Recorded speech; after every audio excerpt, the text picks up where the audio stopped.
Patrice just shakes his head. And that's how we start the Opie and Anthony program today, with Patrice O'Neill just shaking his head. Good morning. Good morning. Good morning, everyone out there. Hi. How is everybody this morning? Jesus, what's going on with Imus? This just came through the instant feedback. Can we get audio of this? Yeah. Want to let you know that Imus was talking about you boys this morning and even gave a shout-out to little Jimmy Norton. Even dropped a Brokeback Mountain reference to his love for Opie. Oh, Jesus. Oh, Jesus. You're listening to the O&A virus spreading across America thanks to XM Satellite Radio. Where to begin today? My God, man. I wish I knew how to quit you. Ugh.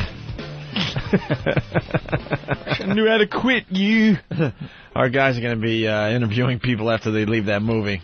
It's bad enough that it's just the gay movie. It's very hard. I don't want to hear you fucking homophobic. It's very difficult for guys to sit and watch two men in love with each other doing things that people do when they're in love with each other on a movie. It's uncomfortable to watch.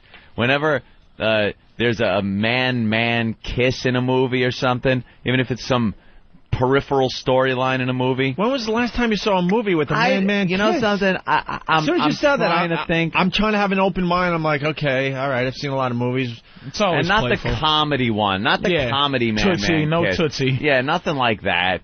I'm talking like the man-man kiss. It's so goddamn uncomfortable to watch. Seriously, let's think about this. Last movie you saw where you saw you don't man-man have to think. Don't even think. Don't Try not to think about it. It's none. There's not one tender Anthony out. I'm trying to think, and I know there is because I know I've sat there and been uncomfortable. It's 2005 and sissies rule. Sissies rule Hollywood. What happened? Girls and sissies, or sissies and girls, or whatever. It's run by Hollywood, and it's still not a comfortable thing. Someone's got to come up with it. And someone's buying the tickets because my local movie theater, I'm going there every day to try to see a movie. Sold out. Well, that's just it. No, I'm not trying to see that movie, but it's sold out. Yeah, it's sold out across the board. I'm like, who is buying these tickets for this movie? Motherfucker, I guess the Chelsea board of you know what though? of lovers. New York, it's what, 19 degrees, 20 degrees today. Yeah, there's nothing to do during the day in New York City.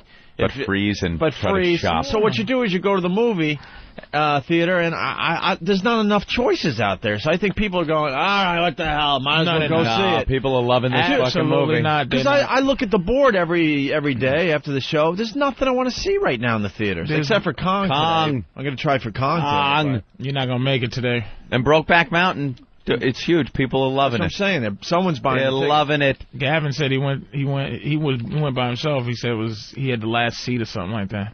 Yeah. In the movie, he went to go see it yesterday. Kong. It's on a Wednesday. Afternoon at 2. Dude, it's a huge. But forget about the money this is going to pull in. I heard somebody yesterday saying, "Oh, they're going to go see Kong." You're crazy. You're not going to get. You have to see it that on opening. Oh, that was you. Yeah, but then we had that appearance yesterday. Saturday. Nah. You got to find one of these movie theaters that have like 10 showings. I'll just wait a little while. They're going to be sold out. You got to go on a Monday, man. You're not a square. Yeah. Go fucking when no one. When you're out of here at school. 11 o'clock. You go right to the movie theater on a Monday. Like on 86th Street, where it's just a bunch of rich people. But you're still going to have to wait. A bunch of rich people. That's not a bad idea, though. Yeah, 86th Street, on 86 and Broadway. Yeah. Only those rich Jews up there, and they're not going to see King Kong because they have stock in it. You want to see the monkey movie? Or should we see the Fagala movie? Anyway, we got to say hi to everyone that joined us at J&R Music yesterday downtown. Yes, greetings. We had a great time down there. It was a lot of fun, and the people at J&R Music were just great to us. They were very kind. Huh? When are they delivering your television? No, I had Kenny drag it on the subway. You treat Kenny Club Soda so bad. Oh yeah. Oh, he was watching you back down there yesterday? He watches us wherever we go. Security. We need security. Sidecar Kenny is our man. And Kenny's Kenny our man. Dangerous guy? Oh yeah. Is he a dangerous dude? Oh, he'd fuck you up if he had to. Unbelievably Why dangerous. Put that on me. I'm a lover. Just because I'm fat, I gotta fight Club Soda Kenny. Unbelievably dangerous. If you're asking, that means you're thinking. So I'm just gonna make sure you know right off the bat that he'd kick your ass. Because Norton thinks anybody's tough. He's always like, Club Soda Kenny. Compared to him, yeah. But is he a dangerous guy? Yeah. For real? Yeah. Really? Look deep into his eyes. There's something wrong there. You ever seen Kenny in crazy. action? He likes to skip and do goofy things as a 6'5" guy, but look into those eyes deep and you'll see there's problems. And I heard stories. Fuck him up? I don't know. We've discussed that on many occasions. It would be a good fight. Really? Yeah. Yeah. The Poe, Master Poe, Club Soda Kenny fight. That'd be a good one. That's a really movie good finale fight. That's like the movie is Poe kicking people's asses and Kenny kicking people's asses, and they're on opposite sides or something. Yeah. And then the finale is finally these two are throwing at each other. Oh yeah. It's pay-per-view. And so. you would know. I just don't know Kenny. I've seen him for years and heard about him, but I never. I've heard stories like I've heard stories about both these guys. Yeah. So. I'm telling you. I've known Kenny longer. I would love to give Kenny the edge, but I'm not going to do that because I really don't know. You don't know. But I've heard both stories. So you'd have to think with what? With sharpened sticks, I might have to give Poe the edge. With sharpened sticks. Poe's good with a sharpened stick, but knife fight, like a sword fighting with knives. I'm talking the one where you got to put the woman's what that thing that they put in their hair, a kerchief, in your mouth. And then you give the other end to the other guy, and you got to hold it in your teeth as you're having a knife fight. Oh yeah. Because so you got to stay within 3 feet of each other. You ever see that? No. God damn, great. Anthony's you're like a romantic. That's man. a good knife fight. fight. What is wrong with you? That's you bite on the end of this silk scarf. That's what it is. And it's like 3 feet long, and the other guy's got the other end of his mouth, and you can't let go. What was this doing? And then you're having a knife fight. Medieval time? When was this? Nah, that was in a movie I saw with David Carradine. All right. Oh. I think if they're both using balloons, then Club Soda Kenny has the edge. How is he going to kill someone with a balloon? Nah, it'll be a distraction, though. I don't know. I think I'd give it to Poe. Why? Because I've never seen Kenny fight balloons. No, fight with balloons. I've seen Poe fight balloons. They got balloons in their hands, right? And then they figure out what to do with the balloons. Kenny's mellow though. I think Poe would be more up for it. I don't know. Like if he's trying to set up Poe, like, dude, I'm ready. There's this Kenny just seems mellow. underlying thing with Kenny is mellow. That's what I'm saying. I'm not saying that makes him more dangerous. I'm saying Kenny's just like a dude that looks like he's not trying. Like you have Poe, no idea. You kind of know he enjoys knowing karate or Sudoku, whatever fuck Poe knows. Yeah, but whatever he knows, he enjoys knowing it and enjoys knowing that you know it. But Kenny, I've never seen Kenny do nothing but ask you, do you need some water? Kenny will walk through. I'll tell you really fast. We had a situation at Caroline's at the Jim Norton show. Mm-hmm. I watched Kenny push 3 guys up the stairs. And you know how steep those stairs are, right? Right. And Keith the cop was helping out too, and he got pushed up the stairs. Oh, when Kenny has to take care of business, it's brutal. He'll smile and tell somebody like, "Have a nice day," and then snap someone's neck with the same smile on his face. That's what I'm saying. That's the dude dangerous. that's he pushed he's 3 guys up the stairs, those Caroline stairs, like it was nothing. Yeah, I'd have to. I'm telling you. I don't know who I'd give the edge to. But anyway, J&R Music was great yesterday, and then we went on a shopping spree. A shopping spree, wasn't that fun? J&R Music, they own the whole block, in New York City. It's unbelievable. Except for some goddamn hardware store they can't seem to get rid of. Hardware store? Yeah, right in between, like the J&R Music. Oh, that's the guy and that's the J&R Computer World and stuff like that. Yeah. There's this hardware store sitting there that looks like it's been there, it sold parts for the Chrysler building. Yeah. And they won't leave. They will not leave. Get out of there with your hardware store. We want our electronics. And it's just floor after floor. Great store, man. It's unbelievable. We were under the impression, we're so stupid, we're under the impression that there were J&Rs all over the place. Right. Like I thought, because they present themselves like they're everywhere. I even told one of the guys, I could have sworn I went to a J&R Music out on Long Island, and they started laughing at me. They only have one store, but they advertise so well, you just feel like you've been in their store. Like they're everywhere. And the one store they do have is it's like 5 stores. Is it Arabs?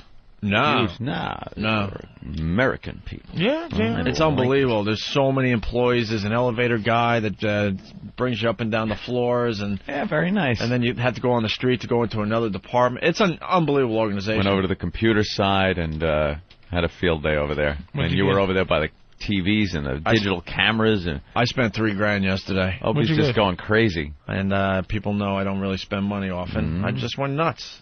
Digital cameras and PSPs. Those stores get you all wound at your house up already. Oh, yeah. And I got a 32-inch LCD high def for the bedroom. Yeah. Nice. It's already there. It's already hooked up? Nah, it's just on the floor where Kenny left it. Nice. You really had Kenny bring it home on the train? Fuck yeah. Fucking inviting problems. Look, man, they were going to deliver it, but it was going to take a day or two. I said, all right. And then we were going to cab it up to, the studio here. And then Kenny said, I swear to God, he'll get on the phone if he's listening right now. He goes, dude, I'll just take it to your apartment. I'll carry it for you, Opie. So here's this monster, 6'5" monster carrying a 32-inch LCD through the streets of New York, 2 or 3 blocks of the subway. It's rush hour on the tightest subway you can imagine. And the boxes are like 10 times bigger than the TVs that are in them. Yeah. You ever get a TV delivered and the box is huge? How did he do that? He's a monster. It doesn't matter about monsters. It matters about a balance. Yeah, and physically. I'm saying he keeps acting like I'm questioning his physical prowess. How did he do it? They got cutouts in the box, which is probably meant for 2 people, but he just grabbed it on one end, grabbed it on... It was like this. He does have a wingspan like a condor. I'm stretching out. And he's fucking carrying your fucking TV on a fucking train like a goddamn slave. You couldn't say, nah, don't do it. Your Absolutely not. Your soul couldn't say, Kenny, don't do that, man. No. Yeah, you could have gone to the guys and gone, JNR, could you have this delivered this afternoon to my house? And they would have absolutely How much you give them? Huh? How much you give him? I gave him a few bucks, and then I bought him dinner, but then someone else picked up the tab.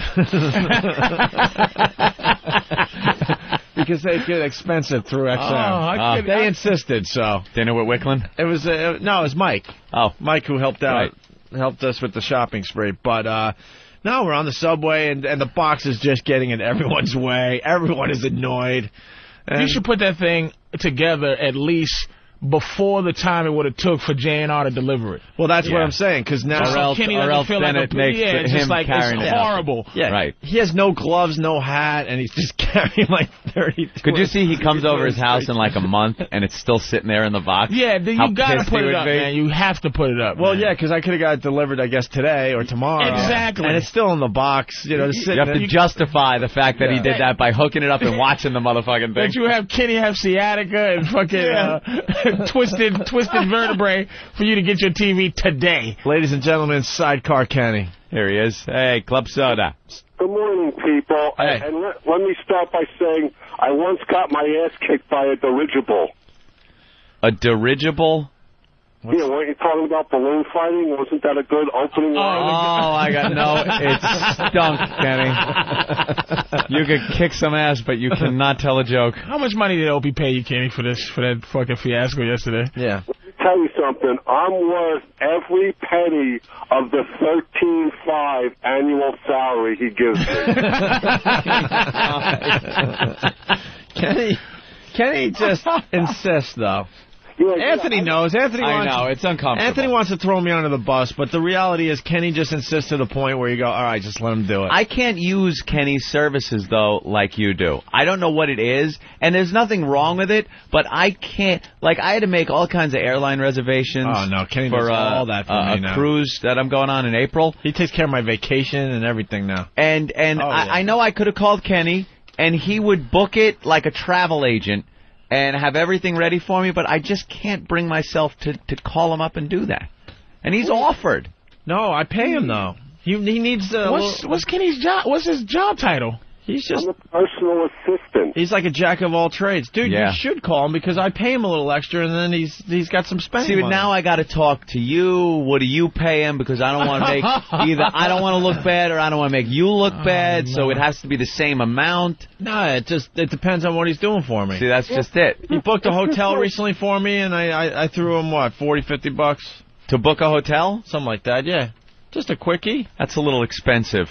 Huh? What hotel? Was it a pricey hotel? Yeah, because everything was sold out. And he got you. Okay, no, that's fine then. All right. Actually, he got me into a hotel. I just thought you didn't want to pick up a phone and call a hotel because I've been. Oh no, I won't do that. I've been in a jam where they have no hotel rooms. No, Kenny knows how to work his way around all this stuff. Because there's backstory to the whole thing. Yeah, he works. He was a road manager for Dice for many years, so he knows the ins and outs. So when a hotel tells you they're sold out, Kenny knows other ways to possibly get a room in that hotel.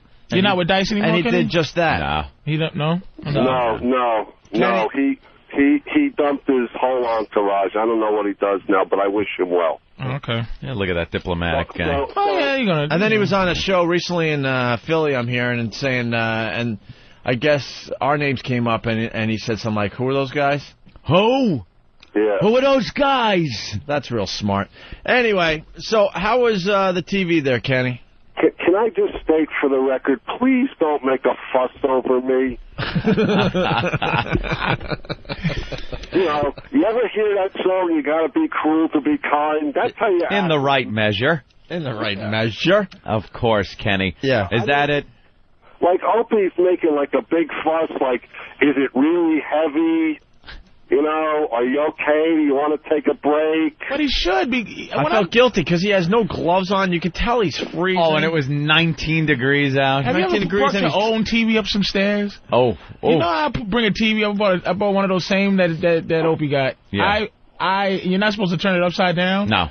I roll it up the stairs, like end by end, like flip each step. Boop, boop, Let me tell you something, You're not supposed Patrice. to do that, but they're so heavy. The only thing that motivates you to do that is the fact that you're going to unwrap it and look at a brand new, nice TV. That gives you, like, extra strength to get it up the stairs because it's your fucking TV. Kenny, on the other hand, just has to bring it in. Hey, he's not going to get to enjoy that television. Kenny, I was going to buy you dinner last night, too. You know that, right? Oh, I know. All right. You're a sweetheart. And then Mike said, no, man, I could write this off because it's a business expense. I'm like, all right, cool. So can you. No. I know, but that's you're paperwork. A sweetheart. Yeah. The last trip to D.C., I didn't even bother, handing in my receipts. It's too much work. It's I haven't expensed one goddamn thing. One thing. I have not expensed one thing for this company in a year and 3 months. They probably owe me hundreds of thousands of dollars. Forward your receipts to me and I'll take care of it. Yeah, really? He does that for me every once in a while, Would he do that, too? When he's on the road with us? Kenny does your taxes? No, Yeah, he right. doesn't do that, but he'll do my expense reports for me. I'll hand him the receipts, and he'll fill out the paperwork. He knows how to do this stuff. I would do. I don't know how to do this shit. I don't want to learn how to do this shit. I'm at a point in my life, if I could pay someone to do this, great. You shouldn't have to do it. I hate all that stuff. Always have. I'll give him a percentage. Like a percentage of the expense. Look at Opie's face. He starts scratching. Opie's like, no, percentage my balls. Ixnay on the Erpay Energy. That's right. That's called a raise. You see his face? He's oh, shit. No, itching. Flat fee. Flat fee, you idiot. Flat fee. You guys are so talented. You shouldn't have to be worrying about those menial tasks like that. You bring so much joy to millions of people every day with your radio. Listen to this guy. I know, Kenny. Believe this? I know. How does he have the skills of Jackie Chan and also the skills of Helen the secretary at the same time? I don't understand it. He does. Who even all my life will be taken up with learning how to fuck people up. I won't even know how to read. Is my A little known fact about Club Soda Kenny, he could get his hair into a nice beehive. Yeah, it's very attractive. When he's in secretary mode. When we were in Vegas, we'd come down off the elevator, and he would be standing there with a bottle of water, coffee Starbucks. for us, for the girls, like he knows what everyone wants. It's taken care of. The guy is a saint. He's first Club Soda experience I ever had in terms of anything further than how you doing, Kenny, and walking away quickly, is the Halloween party where you saw it in action. Once he said, okay, Patrice is with Opie and these guys. All right, you need any water? He takes care. He takes care of business. And, I must apologize to Patrice because I'm a little remiss that I don't pay enough accolades to him because he's a giant in the industry also. Yes, he is. And he's been killing for us the last week and a half. Thank you, Kenny. I enjoy him on the radio. I enjoy his stand-up. and I enjoy his personality personally. Unfortunately, people don't enjoy you on the radio, so we're going to move on. Yeah. But I want to thank you for carrying my TV yesterday. From J&R to the subway. A public thank you for that. Yeah, they are telling us you got to go. Yeah. I should be seen and not heard. I'm like that little puppy that just like sits there and waits for an order. All right. And you're adorable, just like a puppy, Kenny. There you go. Thank you. See you tomorrow. All right. See you tomorrow. All right, Kenny. Yeah, I guess there are rumors that there's going to be hundreds of our listeners outside the studio tomorrow. That's what I'm hearing. Hundreds of listeners outside our studio. That's what I'm hearing. 111 West 57th Street. Because we're going to help Howard say goodbye to regular radio. Why not join in? And if you want to join us, it's tomorrow morning. Join your fellow pests outside the studio. But I'm hearing hundreds. That's what they're promising me. I don't know. Do people have time to change plans like that? Yeah, why not? No, I'm saying like... Take a Friday off, come in, and hang out with a bunch of O&A fans. They're going to be drinking after the event. And if you guys had like something like you was doing that, what Howard was doing, right? Yeah. And then... somebody did that to you. Oh, no, Is there time enough to stop what you thought, what you was planning to change? They're past the fail-safe mark. They have to now do what they were going to do. Really? Yeah. Yeah, no. It's all planned out. That's right. Whatever they're doing. That's right. So, we got lots of radio to do today. We made the USA Today, the Lifeline section, front page. We seem to be piggybacked. Well, every satellite story that comes out. Everyone's talking about Howie. It's his, it's his moment in the sun. We had the same thing happen a little over a year ago. When you go from regular radio to satellite, they make a big deal out of it. So there's a whole article on Howie leaving and stuff, and we get about 2 paragraphs in the article, and it doesn't make us happy today. So we might have another mission for the pests. You got to look at the source, Opie. You have to look at the source of the quote. Okay, Inside Radio. Inside Radio. This is a website, I guess. InsideRadio.com. Yeah, it's a radio industry website, but it's a broadcast radio. Any of these radio websites that are up there now, like the New York Radio Message Board, Radio Info, FMQB.com is another one. These are big, like, radio, traditional... AllAccess.com. Yeah, traditional broadcast radio sites. They aren't too hip to satellite radio. The people that go on their message boards and whatnot don't like satellite radio. They don't see it succeeding. They have this vision of it like it's not even there. Meanwhile, it's growing by leaps and bounds every day. They're old fogies. It's like back in the day when the Beatles started to hit. And there were people going, the Beatles, please. They refuse to get satellite radio, so they don't know what impact satellite has, how people are enjoying it, right? How great it is to own, a great alternative to regular radio. So you got to kind of look at the source. They really are. They're out of touch with technology and what's going on in satellite radio. Well, this is irresponsible journalism, though. Because I got to tell you one thing. We've been doing radio a long time, Anthony and I together, well over 10 years now, right? And I don't know. I've never felt more exposure for our show than what's going on right now. Never. We have so much national attention, and we never had this type of national attention on regular radio. Here and there we did. Here and there we'd get our chance to be on a national TV show or do this or that, and maybe go in a penthouse. So we had it, but nothing to the extent that we're seeing now. We're in articles every day. Yeah.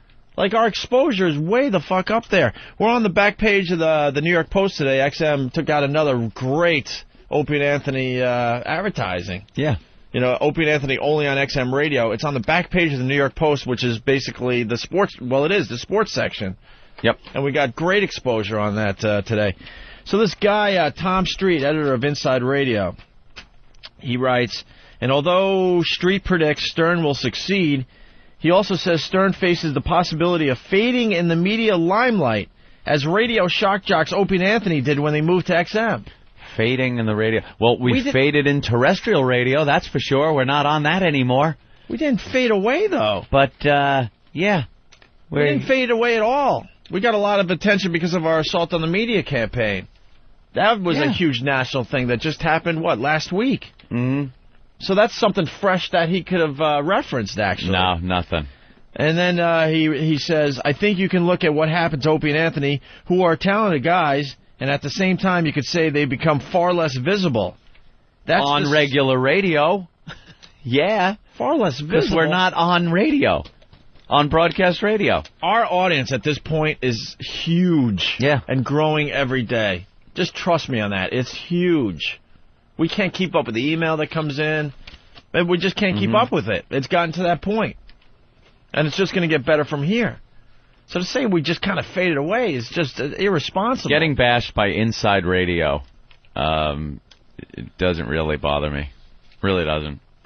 You got to look at the source. I understand, but it's in USA Today. That's a pretty big newspaper. Yeah. And it's on the front page of the Life section. Well, it's maybe not like we ought to show in the middle of the paper. It's not buried. It's right on the front page of the Lifeline. Maybe we ought to show Inside Radio how much we've faded away. Maybe our listeners can show them that you only number maybe 10 or 20 people.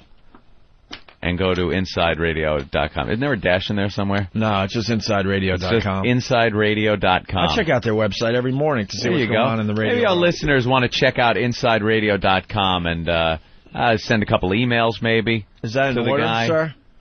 That is in order. All right. That's all they need to know. That's it. Go ahead. Have fun. Have fun with it, kids. You want to throw me that box of tissues there, Hawk? Are you a little under the weather? No, I just, got a little moisture. Yeah. Oh, very good. It's not like, I got to blow it, but it gets chilly. Patrice is like, what's wrong with you guys? All right. Let's say hi to Big Ass Member. He was at the JNR Music thing yesterday. What's up, Big Ass Member? Nothing much. Also known as BAM. Yes, also known as BAM. Getting ready for tomorrow morning, just planning and planning, getting more and more pests signing up every minute. Seems to be I don't know, almost a coup looking to happen in the O&A Army between Bam here and Dugout Doug. No, you guys got to stay together. Yeah, Stop with this crap. We don't need dissension in the ranks. Absolutely not. No, I love Doug. He's great. For once, can we all just stay together? See, they're trying to pull power from each other. Listen, man, you have to address it now before. Don't let it boil. That's what girls do. Let it boil underneath. You got to let it out. Maybe y'all should fight, or maybe you should have a talk, somebody got to concede. You can't let this happen. You can't do that. We got to do it like Hitler or Stalin does. And every so often, just kill everybody. Get a whole new. Yeah, you can't have this undercurrent of I'm better than you. Right. You know that we have fan sites that hate each other.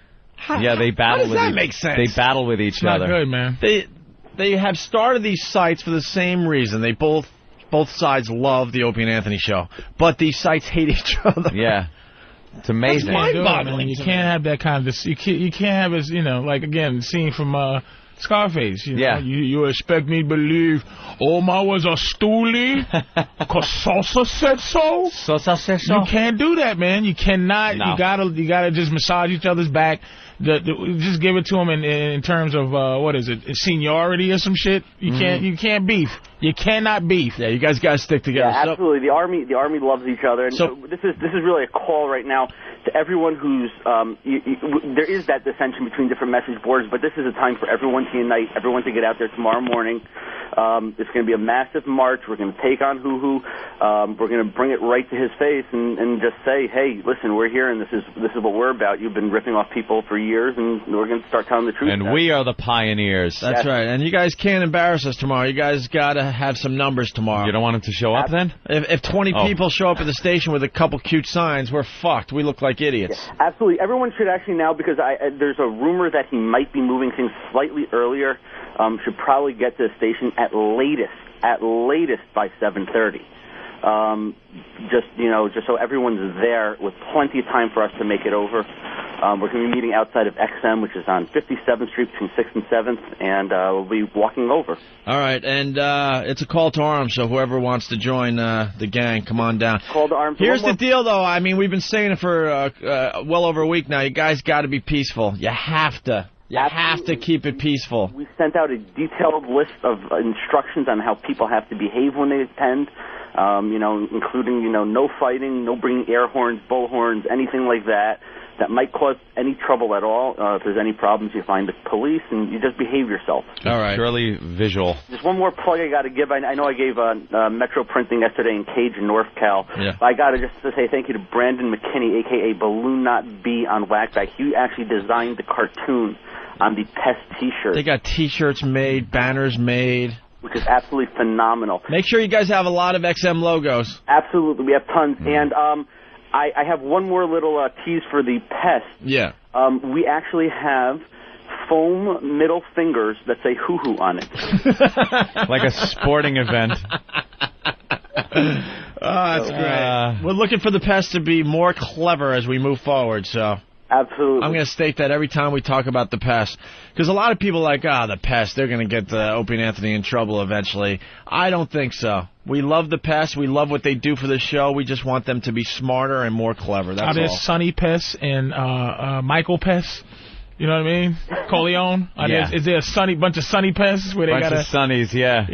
Dad got to say, shut your fucking mouth. You don't tell everybody. No, in general, they've have stayed out of trouble, the Pest. And they've done some great work for us. Because Bam sounds political. Bam sounds like, one of the negotiators and shit. And so it was Dougie Doug like, let's chop a head off and pull Doug is Adam's more apple sunny. Yeah, he's a hothead. That's what it is. That's the factions that have. Doug is I like Doug, but he's a hothead. You make the deal, Bam. You make the deal. We heard Doug last night on Pal Talk. Oh, my God. I was laughing my balls off. We have Doug on the line, too. Doug out, Doug. What, the Pal Talk? It's just practice for being assholes.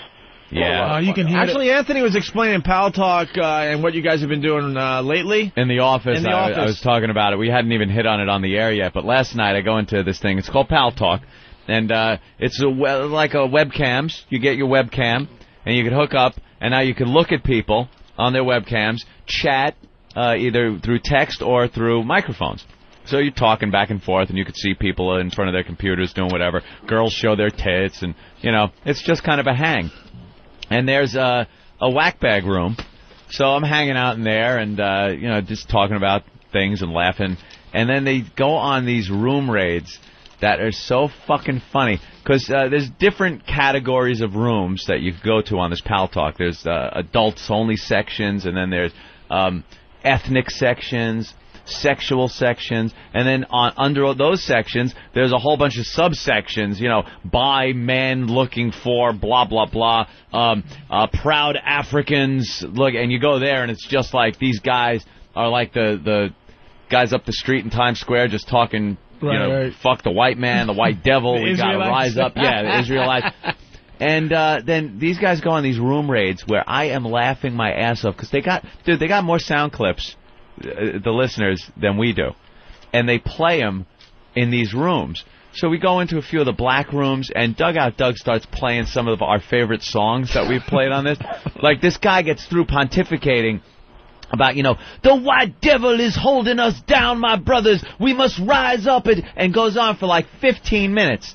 And you sit there listening, and then all of a sudden you see a little microphone appear next to Doug's name, and you go, oh no. He goes, well, ladies and gentlemen, I'd like to play a little song that I think tells you my feelings. Bow, bow, bow, the house next door to me was sold to niggers. Oh, man. It is so funny. Yeah, this one will kick up. And this is over. Now they can all hear this. There's like 50 black people listening. Next door to me's been sold to niggers. and this guy was just preaching with his heart out about the white man and the devil. And that's by Doug. Oh, Doug out. You can hear the fucking. You can hear where the problem is. Dude, it is. Doug is a headhunter. He has angst. And he doesn't care about you guys. No. He just wants death. He wants to be in there with heads up on spikes where people come to worship him. And then, fucking big ass member's probably going, and he's probably a little nervous of Doug, they met, and he does this. Doug, people aren't going to pay attention if you come. We want black pests too, Doug, there's a part of what you do There's a part of what you do that does serve a purpose, but... I didn't know you could imitate Pat from SNL. Jesus. Doug, can you stop antagonizing for 5 fucking minutes? Oh, it is the funniest goddamn thing. And then the gay rooms. You go into the gay rooms again. Some gay guy will just be going on and on about the gay lifestyle and how, there's so much gay bashing going on. And, boom, we'll pop in, and I had a little fun last night. Andrew Dice Gay made an appearance in one of the gay rooms, which was a lot of fun. I was instantly bounced from the room. They threw me right the fuck out. They banned you. Oh, banned. Banned in a second. I was like, why can't two men just enjoy each other's assholes? Boom, gone, out of the gay room. Oh, I thought you were typing, Andrew. No, you could say it. Yeah, okay, I got it now. Because when you were telling me in the office, I'm like, you were imitating Dice. What? No, you can actually say it. I got it now. And then you look at everybody, because everybody else from Whackbag is up on their cameras and everything. Right. So you look and just watch everybody laughing their asses off. It's like Patrice, you're hanging out. It's very fun. You do realize at this point the Opie and Anthony show just doesn't end? We just pop in 4 hours a day. These guys continue with the Opie and Anthony show on their own. Oh, my God. That's what this has become. That, by the way, was like it's a whole 11 o'clock last night. I didn't get to sleep until after 11. You should have these two come down and do some type of handshake. I just know people. I'm a genius with this shit. There's a problem here that has to stop. Is there a problem between you guys? You can hear the way Doug gets on the phone. You heard it. Like, Bam's like, hey, guys. You didn't hear Doug not once agree with no air horns. He gave motherfuckers the 2 wink, bring an air horn, motherfucker. Somebody's ears getting blown. I want to see somebody's drum on the fucking floor bleeding. Fucking Kurt from Apocalypse Now, Doug gets on the phone. Hello? What's up, motherfuckers? Bam's like, good morning, ladies and gentlemen. Hi, yes. We're going to be down there. We're stressing that people come and in numbers.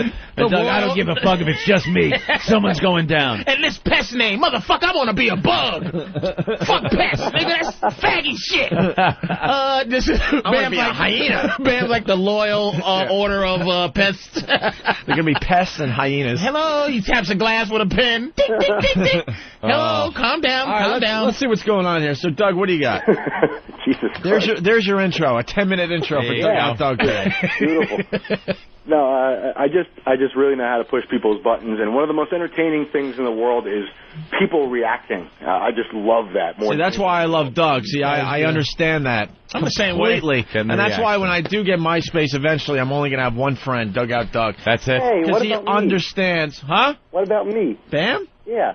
You're more You're more like a friend that Anthony would want. But I'm the same way as Doug. That's how I know. It's just like, it's not, that's what, it just leads to problems. See, that's what I'm saying. Yeah. I'm the same way. I like to see people hurt. That's why this show works so well. You know, Anthony, much more diplomatic than I'm just like an ass. I'm just an ass. I'll sit back and laugh my ass off. Like when last night, one of the guys, Kev Slider, black guy, comes on to the and he's a friend, and he's part of, you know, Whackbag and everything, and comes on, and he is greeted by some of the most racist clips and songs by the members of that fucking board.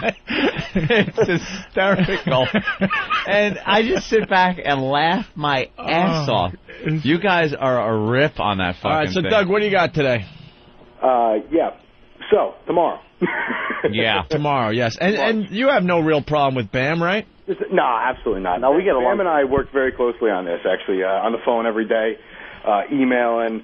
He did most of the legwork on this because he's up there, and I'm probably not going to be able to make it up there due to the fact that I got to take a test because I'm trying to get a job.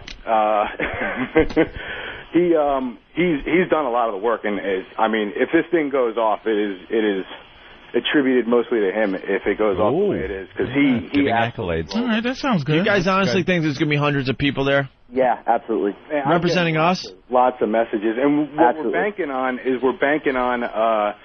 people that aren't part of message boards showing up. You know, just showing up for the free lunch that we're supplying tomorrow. And where's free lunch again? At the Hard Rock. Hard Rock Cafe, that's right. What's the success in numbers and what's the failure in numbers, you would say? Well, a huge noticeable presence. It all depends on how many numbers he has there also, so. Yeah, that's what it's got to be. Yeah, it's got to be a huge noticeable number. Anything less than, like, 5. anything less than 200 people tomorrow? Oof. Going to need a lot of people. Going to need a lot of people. And but actually, we fucked up one of his rallies with XM's help, and we only used like 25 people. We only had 25 people. The thing is, the props. Fucked it up. These people have what I will call the props that will really make a statement. You can make 4 people look like 40 with some of the stuff I've seen that they are bringing with them. Have you heard that story tomorrow. yet, Patrice? When Howie announced he's going to Satellite, right? He does this big rally down in Union Square, and there was a lot of people there. Not gonna lie to you, there was a lot, and we coordinated this whole thing. We got hotel rooms. We had walkie-talkies. We had this whole thing that we worked out, right? And just as he hit the stage, we went, go, go, go. Anthony and I were watching from above, from a hotel room, on the whole damn thing. See, this is why we're going to win eventually, because we still have the passion to do this shit. He's too fucking lazy just driving around in big limos, and he doesn't give a fuck anymore. That's a fact. So it's just a matter of time. We spent a lot of time and effort on this whole thing. We were in this hotel room on a ledge with walkie-talkies, Ant and I, watching the whole scene down below, and we gave the signal, go, go, go. And then people, and there was only like 25, 30, came from all directions with huge Opie and Anthony XM banners and just infiltrated the whole mess that was going on down there. We have pictures of Howard staring right at the XM stuff with the look of he just wanted to kill somebody. And he was so fucking pissed. And anytime he's out now doing any kind of public appearance, there they are. The pests are there every single time, right in his face. That's one of our mantras. Wherever he goes, we go. Simple as that. It goes to show just who has a passion. I mean, they were talking about showing up at your J&R music appearance yesterday, and not a single one showed. No. Not one. No. Because he doesn't give a fuck about his listeners when it comes down to it. Doug and Bam, here's Daniel from Alabama. Let's see how well you two are appreciated here. Please let Doug and Bam kill each other. It's time for the pests to die, and these two faggots are the main ones. They add nothing to the show aside from boring conversation. Fuck Doug, he's an ass cunt. Oh, shut up, you cunt, and fucking enjoy the show and be a fan of the show and get in on it. All right. Daniel from Alabama doesn't seem to like you. All right, we got to move on, guys. So, Doug, you have anything else? Yeah, anybody that's been listening the past week learned a little bit about what happened with you guys in the 2 years that you were off. Yeah. Just the pure fact that you guys could have been on the air sooner if Howard wasn't such a fucking pussy should anger some of the original listeners from the NEW days to get out there and get in his face and show him how much of an asshole he is. You can tell him. You can tell his fans.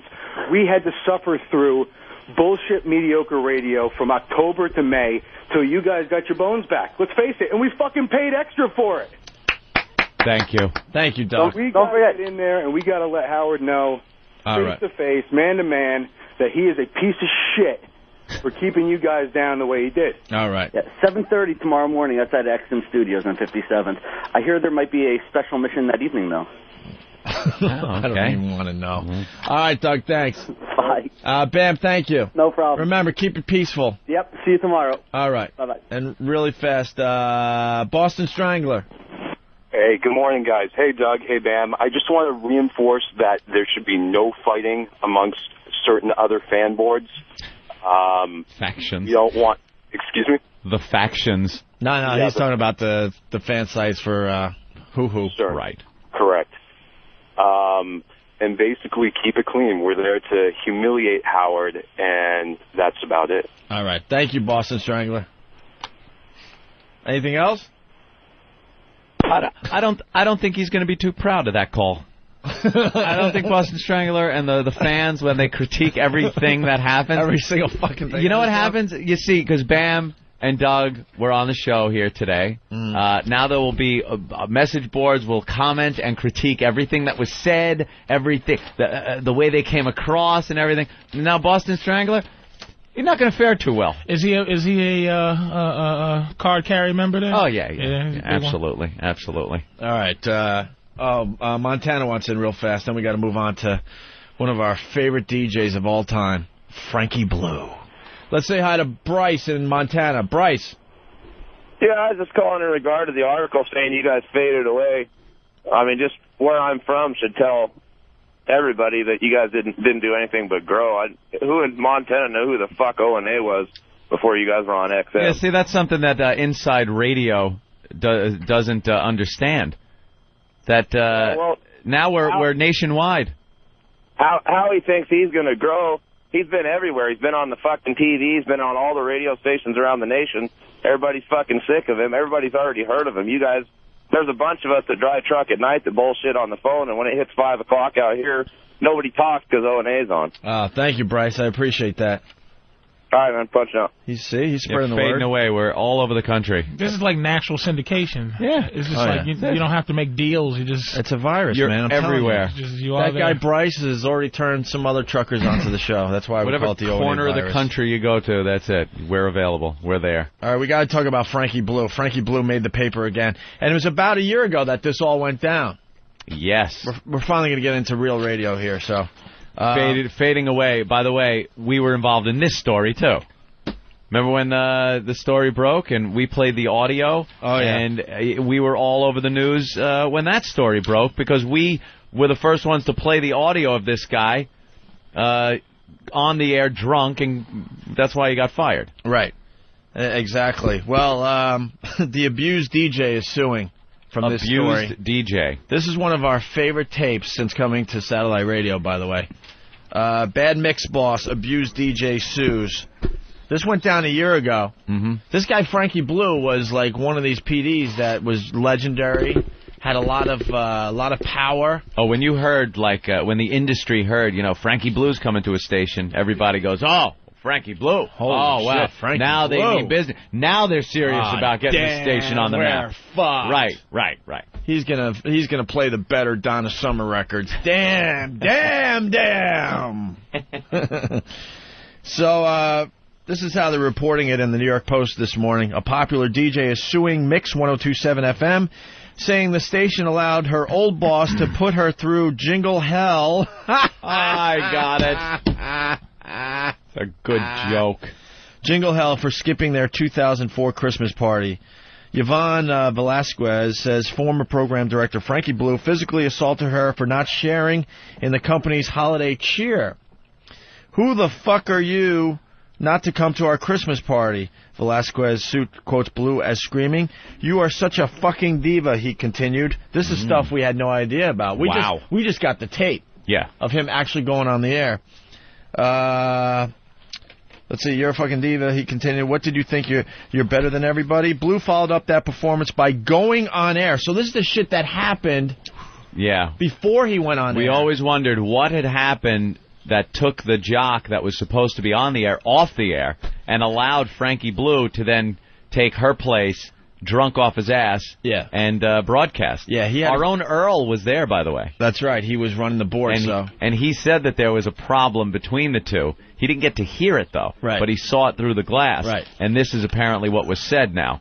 This woman is saying he was saying this stuff to her. I think to bring everyone into the story, they had this weird thing where they had the Christmas party at like lunchtime. Yeah. Or in the middle of the day or something like that. And I guess they assumed if you had to work after the Christmas party, you weren't going to get tanked. Right.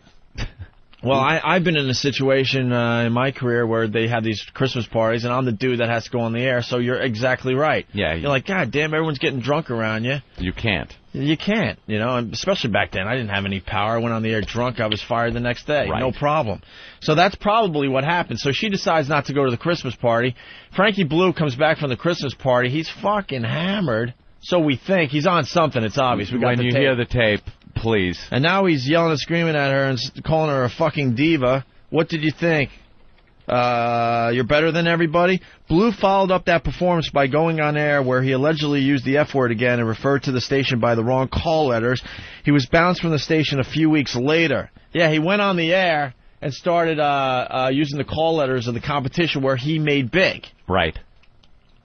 The suit says the X-rated Christmas rant happened on December 15th, 2004, which is a year ago today, by the way, when Velasquez showed up at 7:30 p.m. for her 8 p.m. on-air shift.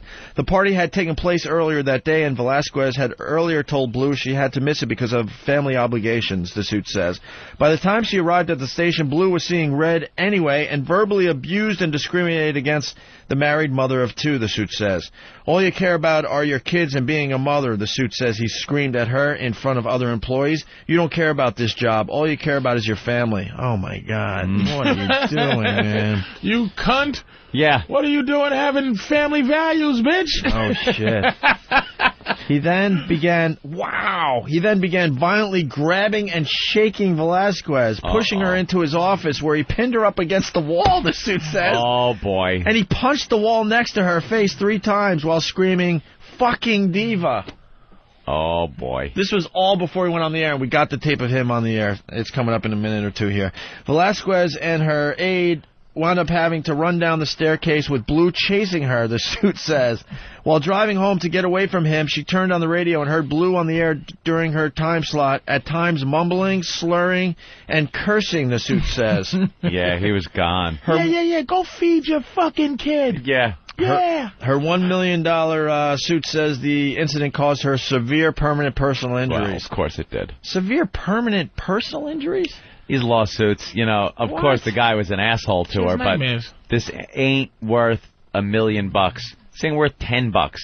You had a hard time at work. Your boss was an asshole. He got fired. There you go. I don't know. Violent punching against the wall near your face is a little bigger than a hard time. $10. For a guy, before a bitch, it's at least $500,000. Probably puts up with worse. You never know. Yeah, sexual harassment, but not violence. I mean, a booty squeeze is different from just punching a fucking wall next to your face. Yeah. Permanent injuries. Severe permanent personal injuries. She wakes up with nightmares. Yeah. Oh, Frankie, I do love my child. It also names Mix 1027 and its owners, charging they had ignored Blue's earlier bizarre behavior toward her, including repeatedly commenting on her looks and toes. Oh, boy. Bitch, look at the one next to the big toe. It's longer. How you feel about that, ugly toe ho? Yeah. Who hired this ugly toe bitch? Do you think she laughed? When you look like you're walking on coals all day long. Rusty foot bitch? What, you gonna go take care of your rusty toe kid? Stinking asshole. You think she laughed, though, when he did the toe shit? No. Like, before that? No. Like, because some of these suits that people bring up, it sounds real bad. But as it's happening, people are kind of like, oh, well, yeah, that toe is bigger. Because it's your boss and you want to keep your job and shit. She's in there crying, and he's talking about my toes. And she put her foot up. Do you think my toe? I can't wear open-toed shoes anymore. And the motherfucker did like, you do got some ugly feet, bitch. If it pleases the court, we'd like to look at her feet. Your Honor, if you would look, that is an ugly foot. Yeah, boy!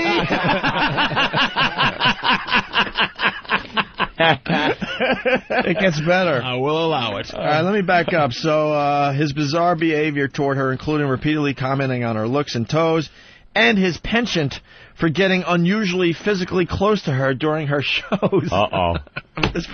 This poor lady has a family, just wants to do her shift and go home. And he has the fucking hots for it. Radio's filled with these people that they just want to do their dumb shift, play their stupid tunes, and go home. Get out of there.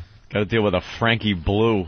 And this goes on. Also suing Blue in the station is Velasquez, her husband, Brian, who says he has been deprived of the comfort, society, getting no pussy, and companionship of his wife because of the incident. Because he agreed with the feet thing. He said, oh, baby, stop it. You know you got some ugly feet. And she's like, stop giving them pussy. Holy shit. Baby, could you suck on my toes tonight? Ooh. Nigga, I'll sue that bitch. I wouldn't even sue. This is guys are so pussy, man. Can you do Pat again? I know that you're imitating her. You're not doing it as well. Or he, or whatever the fuck that character was. I'm calling you out. I get it. We don't know. I finally get it. Finally. Fucking suing her for not getting her. I would be like, bitch, you better get over it. Yeah. Patrice, have you ever heard this audio? It. No. Oh, my God. All right, so there's the story. So he's doing all this shit and calling her a fucking diva for not going to the Christmas party and pinning her up against a wall and punching the wall next to her and all that crap. So now she just leaves the building. She's out of there. Fuck you. I'm out of here. So he has to go on the air because he's the program director. A highly respected program director. And listen to this. Someone gave us this tape. I love this song. Nelly featuring Tim McGraw. This is Frankie Blue. Now, you know, for the last several weeks, we've been giving you a chance to win $50,000 in cash in the Mix 1027 redo, and plus win a Toyota Scion. And I think that is going to happen tomorrow morning. Tomorrow morning at 8 a.m. Ricky, RuPaul, Kim will pick a winner and go to that winner's house like publishing clearance. Or whether it's a house or it's a job. We're coming to you, baby. We're going to find you. And we're going to reward you with $50,000 in a brand new Toyota. And I don't see how you cannot be happy about that. This is Frankie Blue. So make sure you're listening tomorrow about 8 a.m. 50 grand prize winner. 50 grand prize winner. Hold on. Right. Well, he's saying 50 grand prize winner. And it's a 50 grand prize winner. Like, he's making it sound like there's 50 grand prize winners. But it's 50 grand. Is the prize. Slurring, babbling. He's slurring ass. Like Publishers Clearing. You can't even say Publishers Clearing House. Go way back. He is so fucking drunk in this clip. And is this during the tirade? This is right after the fight with that this woman is saying that happened. Yeah. He got on the air because he threw her out. She was supposed to be doing this shift. Yeah. So he gets on and starts just babbling like this. He can't. And don't mistake this for some smooth kind of delivery, like, you know, I'm just cool like this. Well, I was going to tell you, this is like old school. When rock radio first started, the DJs were encouraged to go on the air, get high, drunk, what have you, and talk like this. Yeah. Like, hey, Pink Floyd. Yeah, don't mistake this for that he was doing this on purpose. No, the delivery was supposed to be a lot more upbeat. It's like this is an energetic, listen to the bed music and everything and the type of music they play. This is supposed to be one of those, hey, how you doing? Today we're going to be talking about blah, blah, blah, blah. We're going to be playing all this, and make sure you tune in this weekend for all the explain. There's blah, blah, blah. There's a mix station in every city. Yeah, everyone knows what it's like. It ain't what this guy's doing. This guy is just, listen to him. He sounds completely shit-faced. A winner and go to that winner's house like publishing clearance. Or whether it's a house or it's a job. We're coming to you, baby. We're going to find you. And we're going to reward you with $50,000 in a brand new Toyota. And I don't see how you cannot be happy about that. This is Frankie Blue.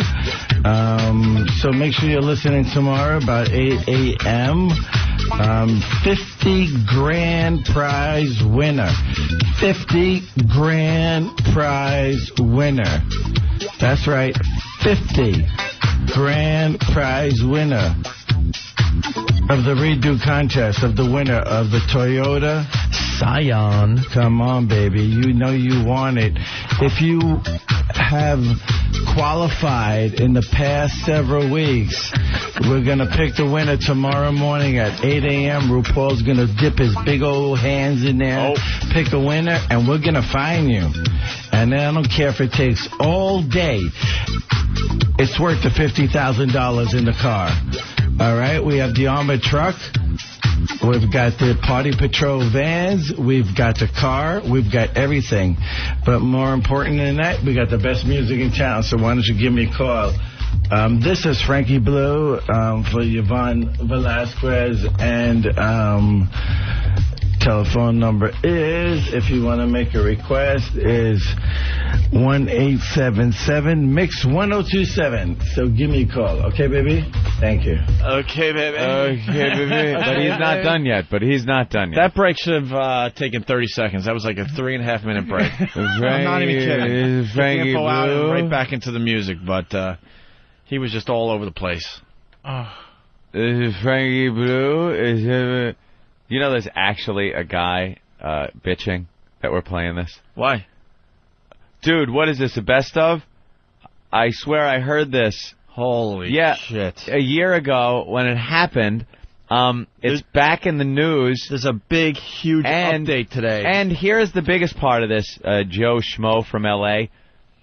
We've gotten a lot of new listeners over the course of a year, my friend. It's not about you, fucko. Banned! Banned. Joe Schmo from L.A., I hope you enjoyed typing a comment into instant feedback. It was your last. Banned! You shouldn't even ban any of these people and let them think they're still, like, participating, and their feedback is just going into a black hole somewhere. It never reaches us. Let me tell you a little secret Yeah. about when someone is banned. All right. You will never know if you're banned. It's just what you said. The way the program is set up, I can ban you, and you will type in a feedback, hit enter, and it will say, thank you for your feedback, just as it would have if it went. But it never gets to me, Joe. I never see it again. You know what sucks? Once you're banned, you could spend an hour composing something that's wonderful, and you know where it goes?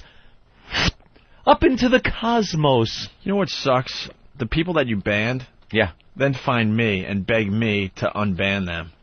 Well, like maybe Joe Schmo. And a lot of these emails are like, dude, I am the biggest fan. I swear. It was just I was having a bad day, and maybe Anthony was having a bad day. I really want to participate. Is there anything you could do? It's not about you, douchebag. All right, so we got the second clip from Frankie Blue. This is the really good one. This is where he curses, because now whatever he's on is really kicking in. He curses. He calls the radio station the wrong call letters, which is like the #1 no-no in radio. Big no-no. What else does he do? There's a bunch of slurs, too. Listen to this. Mix 102.7. The new Mix 102.7. This is Frankie Blue. And I am so excited for tomorrow. I got Rick. He does a Foster Brooks. I'm so excited for tomorrow. Oh, oh. That is a stereotypical drunk. Like, that's a hack drunk thing to do. People have suggested it's not even alcohol. It could be other things. I really don't know. Who I was knows? not at this fucking party. What am I, a doctor? I could diagnose what's wrong with this guy from a tape. It could be many that's things. ecstasy. Huh? I know that's yeah, we've heard it's every drug on.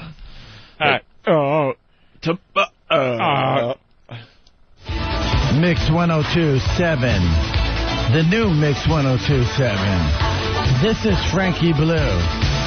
And I am so excited for tomorrow. I got Ricky and Rue coming in the morning,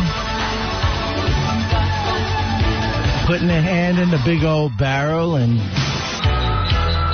picking out a $50,000 grand prize winner.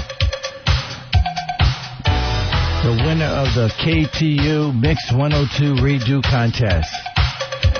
And also you win a Toyota Scion. Now what's going to happen is they're going to put their hand in the barrel. They're going to pick out a winner. And then they're going to fight that winner. And that winner will be rewarded with everything. Mix 102.7, Frankie Blue. What's happening? Good evening. Now, the papers claimed at the time, and they're claiming right now in today's article that he said fuck. We're gonna fuck the listeners. They're gonna fuck We're gonna find them, and we're gonna fuck the listener. This is one of our favorite tapes, I'm telling you, since coming to Satellite. Look, Ben's loving it. Love it. Here, go back again. I love the part about how they're gonna fuck the winner. Jesus, that's a hell of a content. Fuck the winner. It's great too how he, like a professional disc jockey, just talks all over the vocals. Right. Like you're supposed to stop talking when the vocals of the song kicks in. He steps all over it. Yeah, when you're doing mess. a music shift where you're just playing the list of songs they hand to you every day, yeah, that's the one thing they don't want you to do, is talk over the vocals. That's all they ask, you know? Figure it out. Here it is again. Now what's going to happen is they're going to put their hand in the barrel. They're going to pick out a winner. And then they're going to fuck that winner. And that winner will be rewarded with everything. Mix 102.7, Frankie Blue. What's happening? Good evening. Hey, where's the part where he called it the wrong station? Did we hear that at the beginning of the clip? Where was that? It was in there somewhere. Whatever. It's okay. So there you go. There's the update. The reason he went on the air was because he pretty much abused the DJ that was supposed to do the shift, and she ran out, and then he went on the air hammered or whatever he was under. And now she's suing for $1 million. All right. Have fun. Have fun with that. All right, we're going to take a break. Can we play something into break here, Hawk? Sure. What do you got? Anything good? A new story in the Wall Street Journal. I guess that's a pretty well-respected rag. Yeah. When Howard Stern announced last year that he was moving from traditional broadcast radio to satellite, he promised to crush the old medium and bring hordes of fans with him to subscription-based Sirius. Now, just weeks before he begins with his new show on Sirius, Mr. Stern must prove he can deliver on his promise to justify the $500 million Sirius is paying him. But amid a crucial holiday season for Sirius, the fledgling satellite radio provider faces a problem. Despite the hoopla surrounding Mr. Stern, rival XM satellite radios still has a 70% market share in satellite radio and is continuing to sign up far more customers. How about that, huh? Take that, fuckface. That's it. Continues to sign up far more customers. And with that said, big announcement from XM Satellite Radio moments away. Ooh. We're gonna have Elo on the phone in a little while. Who's your big chain? This XM, the big XM chain. Everybody. It's everywhere now. No, I mean the big deal. With well, if we mention one, then the other one's gonna get pissed. But it's like Circuit City, Best Buy. Okay. That's aftermarket stuff. You know, that's like people that go in and want to buy like the MiFi handheld boombox. You want to install it in your car if it doesn't have it.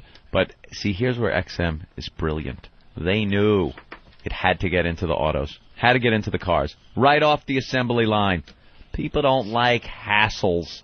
They don't want, you know, if you like satellite radio and stuff and you're kind of a techie, this is especially a couple of years back when satellite first kind of kicked in. Not everyone has a Club Soda Kenny that's going to install it for you. It's going to be under the dash. I've hardwired everything for you, Opie, because you're so handsome. Thank you, Kenny. Here's $15. Enjoy. Yeah, that's it. Not everyone has that. So they knew. A lot of people out there like me. I'd rather buy a car that just has it. They knew to Although make it's gotten the deals. a lot better. It really has. Oh, yeah. I mean, but years ago, you had to kind of be a tech head. It was a brand new technology, so you'd go to Circuit City or wherever and pick up a unit and put it in your car. But it wasn't for, everybody. But when these things roll off the assembly line with them already installed, ready to go, it's part of your system. Like mine, it's right there in my radio and navigation system and everything. And that's where XM knew they had to be very smart. And that's where a majority of these customers are. That's the whole point of satellite radio is to drive, and you don't have to change the channel. That's it. That's the whole point of. That's why the truckers love it too. Yeah, they could drive from New York to L.A. and never have to change. Never have to change. As simple as that. That's what it is. And simple as this: when we go off the air, XM has so much variety, so many other things to check out. That's a fact. But Sirius was so fixated on things like Howie that they dropped the ball on everything else. They thought that was going to be the cure-all. And what am I reading here? The Weekly World News, the National Enquirer about this? No. It's the Wall Street Journal saying, amid a crucial holiday season, XM is outselling Sirius. That's just the way it is. They thought he was going to come in to swoop in and for months in advance before he comes on, they were going to be selling units. Sorry. We'll be the first to admit, the old Howie definitely gets the job done. This Howie, no fucking way. No. What, like 1994 Howie? No fucking way. Up to a 1994 Howie gets the job done. We beat him up all the time, and he can't take it. Yeah. The old Howie would have had something to say. Simple as that. Where did he go? Where did he go? Where'd you go, old Howie? Wouldn't you love to talk to the old Howie at this point, Howie? Wouldn't new Howie like to go back and talk to old Howie? Old Howie would punch new Howie in the face. He certainly would. He would punch that old lady. The old lady in the face. The old lady in the face. Don't you realize old Howie would be making fun of new Howie? Old Howie would go, new Howie, why are you wearing a Boy Scout uniform? Billy West would be doing a parody of new Howie. New Howie, right. On old Howie. Old Howie would be like, what the fuck? Why are you wearing hip-hop clothes at 55 years old? Jackie would be writing jokes, passing them to old Howie to goof on new Howie. Exactly. Look at new Howie. Old Howie would have a lot to say about new Howie. Yeah. Yeah, well. Even Howie believes in XM satellite radio. I got proof right here. Do you want to kiss me, or? Really? Is that what he would say? He probably would say that to his former self. I stink at pushing buttons today. All right, we're going to continue. I love this Phil Collins. That was a great interview yesterday with Disturbed, or David from Disturbed. And I hate being responsible because I really wanted to go to the show last night. I didn't go. You're such a fucking phony. You said to I swear to God I wanted to go see Disturbed. I love those guys. Geraldo's Carolines? No, I blew that off. Don't be such an ass. Hold on a minute, man. I got to stick up for myself. Usually when I tell someone I'm going to be there, I'm there. I really am. I forgot what happened. Something was going on where I had to bail on Greg Giraldo, and I'm kind of bummed about that. I wasn't going anywhere. Hour and 40 minutes to get home last night. An hour and 40 minutes, because I was right at the height of rush hour when I finally got back here. It's 20 minutes drive. Oh, because of the J&R music. Yeah, we did J&R, and I'm not even talking about getting from downtown J&R to back up here to get my car and drive. I'm talking from here to my house, an hour and 40 minute drive. When did you leave, like 3 in the afternoon? Nah, I left at 4:30. Oh, you might as well spend the night at the studio. 4:30. I know. I should have. I get there, and now there wouldn't have been room. Oh, other people are snoozing? I was going to continue with my thing, but go ahead. Oh, just trying to get out of the city, because it's New York City. People work here. We're all aware of that. But it's also a tourist attraction, and it's a winter wonderland of Christmas shopping. Yeah, people going on. Yeah. People are shopping, so everything's fucked up. They got gridlock everywhere. So they have these traffic people at every intersection that are supposed to keep the grid clear, the intersection clear, so that when the light turns green for you, there's not a truck in front of you going, sideways, blocking the box, as they call it. That's their job, which, if they did that, would be fine. Out of nowhere, I'm trying to make a right turn onto 57th Street. All of a sudden, out of nowhere, this woman dressed in her little New York traffic thing. A lot of people mistake them for police officers. And they follow their rules. And they try to follow their rules and give them the respect that a police officer deserves. No, I don't. You are nothing to me, traffic people. Nothing. Yeah. She's standing there, and then all of a sudden she goes, nope. She puts her hand up and waves me forward and says, no, you continue on 6th. You will not make the right turn on 57th. What was the reason for that, by the way? There is never a reason, Opie. There's never a reason. I assume they're thinking 57th is very busy. Did you turn? Now, about a month ago, same thing happened. I didn't turn. I took her direction, went straight. I didn't see the bridge for an hour. I didn't even see the bridge to get off of fucking Manhattan for an hour, because they send you to a street that is just one lane, double parked cars. You never move. So she tells me no, and I went, fuck you, I'm turning. And I turn my wheel, and I start going. She's yelling at me. She gets in front of my car now. She's on the passenger side bumper of my car, keeping me from going. And she's going to come around and give me a little talking to and get my car steered around so I go straight.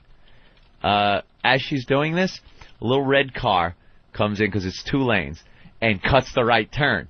So she sees this guy pulling a little maneuver, turns around, and smacks the rear quarter panel of his car.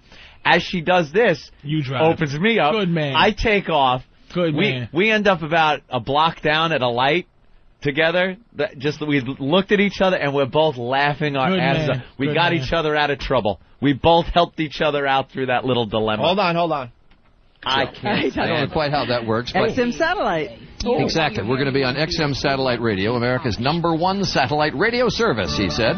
Sound like a pitchman here, but we are going to be on XM Satellite Radio every morning, this broadcast, and it's already the home of Snoop Dogg, and now it's going to be Snoop Dogg and Diane. That's the new group. And Bob Dylan and Charlie. Well, that's right. Good morning. One of these things is not like the other. It doesn't quite fit, but we're delighted to welcome the president and CEO of XM Radio. Hugh Panaro is here. Oh, look at our boss. He's on TV. Nice to see you.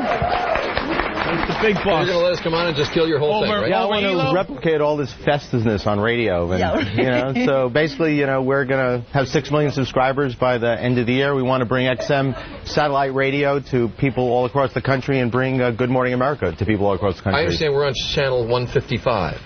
Yeah, it's a. Why can't we be on all the channels? Well, I'd like you to have on all the channels, but it would just be too festive right now. For everybody who says, to go to satellite radio, that's hard. You can do it in your car, sort of, but can you carry it around? The people who don't know what the access is? Well, basically, we have 150 channels. We have 70 commercial-free channels. We have lots of news, talking sports, like Major League Baseball. We just signed Bob Dylan, so you do have Dylan to Diane and Charlie Parker to Charlie Gibson. But basically, the service is great, and I think all those people out here would love to hear Good Morning America on their radio, because eventually some people do have to go to work. O&A, Party Rock. 150 channels, and we're on channel 155? How does that work? Well, we're off the spectrum? Is that what you're saying? Well, basically what we do is we have a channel that's dedicated to women and women lifestyles. It already features people like Ellen DeGeneres and Tyra Banks, and we can't think of anyone else that we want to be a foundation of this service than you two. Well, that's very nice. Thank you. All right. That's right. We'll be working up a few musical numbers for you to Charlie and I will. I can sing like Bob Dylan. But right now, Christmas is our biggest time in terms of people getting XM Radio and giving it as gifts. So giving the gift of Good Morning America to people would just be fabulous. And Opie and got in the plug at the end. Thank you. We'll see you on the radio soon. Let's go back to Robin. She's got the news. All right, Diana. Yes, look at the big on the radio. There you go. There's the pitch. There's the big announcement. XM signed Good Morning America for the women's channel. That's pretty huge, actually. Oh, they're going to be on the women's channel? Yeah, I guess that's 155, right? We should be on the women's channel. Right? What's wrong, Patrice? Oh, I'm so glad I don't have to put up with that horse shit. It's my last fucking couple of days on that. And hula hoobly hibbly. You motherfuckers got to play that shit. Wasn't that completely out of the realm? Dibble dabble dooble.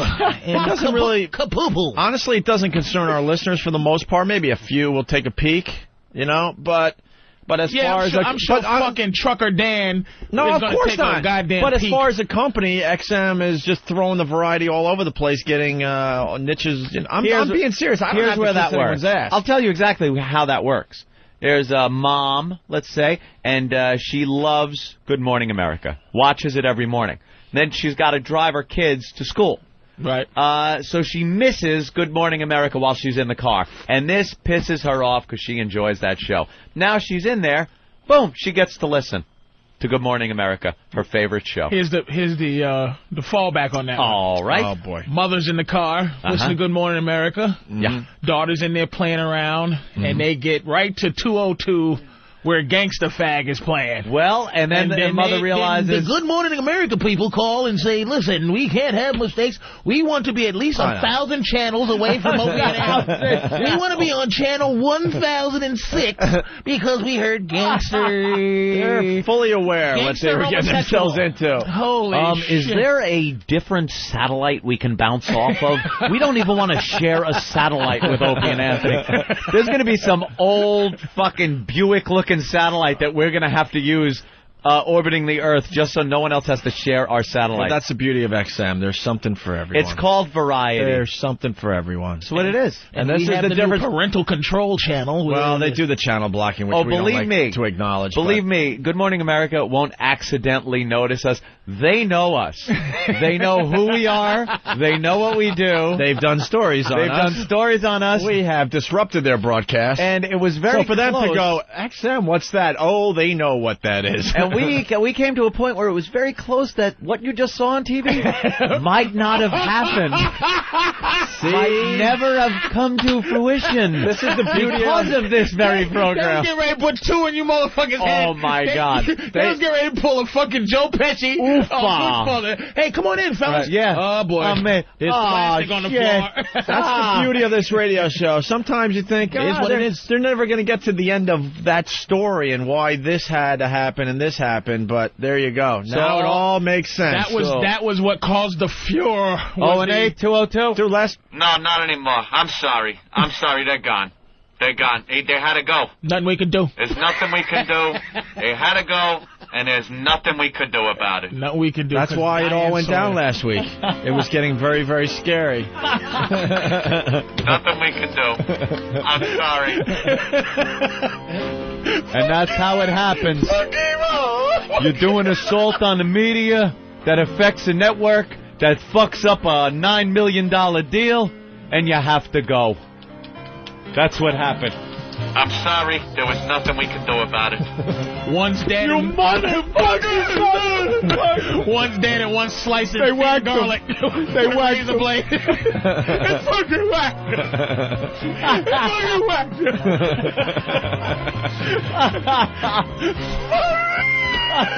Does it all make sense now, people? Does it all make sense? And Diane Sawyer's on the phone. And nothing we can do. Nothing we can There's do. nothing we could have done. I'll do my Bob Dylan impression.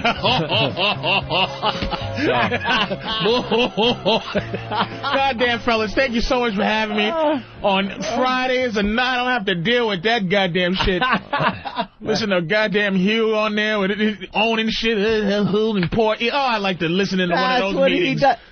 See, Patrice, you don't understand. That's the corporate world, bro. You don't understand I fucking know. the world of the CEO. That's why I'm broke as fuck. Because it's like I don't even know how to fucking pretend. Did you see how he handled that? He got on, and every time they went to him, where you would be compelled probably to make a joke, maybe work the crowd, he made a point of getting vital information about XM Satellite Radio out there to the people. 6 million. How many subs? Where is it available? Right. It's Christmas. You should shop. Right. Get it. Look what we got. Variety. Women's Channel. The guy, the info, bam, bam. That's a CEO. XM had a great week. They signed Dylan, and now this Good Morning America thing. And he's the man. That is that's the Mac Daddy. The guy. And we look forward to the day that he actually acknowledges us on TV. That is one day it's going to happen. That's Big Paul Castellano. That's Castellano right Castellano. there. That's the guy. And Elo is... Elo's Gotti. John Gotti. Well, he's Gotti, and Castellano is Sammy. Yeah. I mean, Elo, Sammy, and that guy we just saw was Gotti. Gotti, yeah. Okay, yeah, that's pretty much That's the guy who called me last week, and all you heard from me was... Yes, sir. Yes, sir. No, sir. No, sir. Yes, sir. Yes, I agree. Yes, sir. Thank you, sir. I'll take care of it, sir. Holy shit. Goodbye, sir. Was it loud? Oh, those guys don't yell, do they? Oh, Moon River. And the Lord did the deal. Opie's eyes got big. Oh, yes, sir. That's why you gotta just keep listening to the program. Everything makes sense in the end. I'm sorry, boss. That was it. So people just didn't know why you motherfuckers became slaves so fast. We got storylines that are a year, maybe 2 years old that eventually will make sense. In the end, it all just makes sense. Is he a fan of the show? Who, you? Yeah. Let's go to the phones and say hi to Steve in New York. Steve, what's up? Yeah, by the time they found nothing in the meat truck, it took 2 weeks for them to thaw him out for the autopsy. Opie and his fucking oatmeal fucking frozen in the... frozen oatmeal and orange slices. Anthony buying fur coats and buying his bitch diamonds. Come here, let me tell you. Let's go to Chris in New Jersey. I tell you, what's the matter with you? What's the matter with you?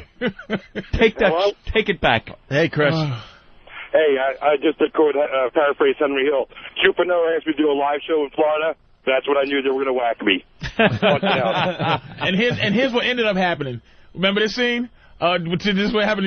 We had this scene. Hey, talking to fucking Ray Liotta. Hey, remember that thing we was gonna do? Yeah. Forget about it. Forget it. Forget it.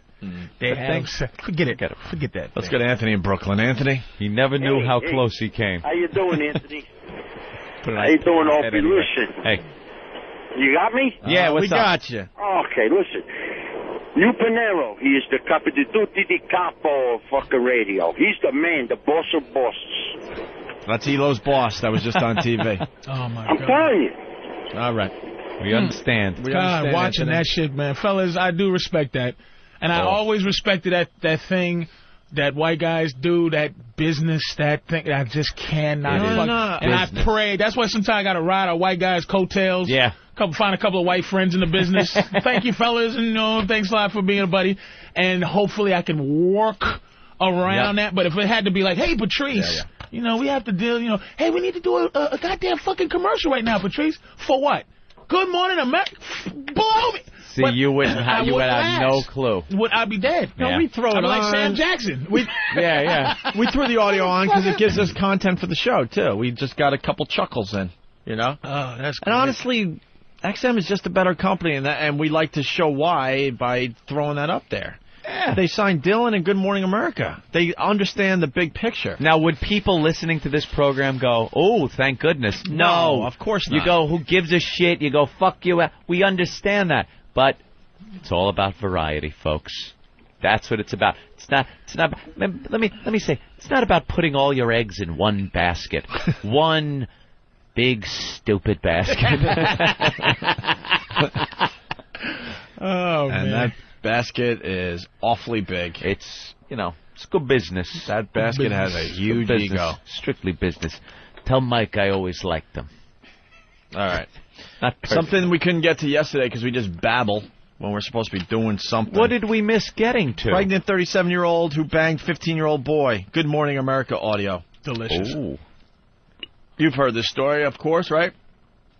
This 37-year-old lady banging the 15-year-old, and she got pregnant. She got pregnant from him? Yep. And there's jail involved and all sorts of stuff. Of course there's jail involved. So far, no jail involved. Still a case, I guess.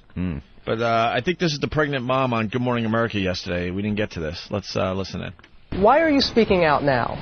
I've had enough. The slander, the ridicule. I'm not the person they're portraying me to be, the grandmother.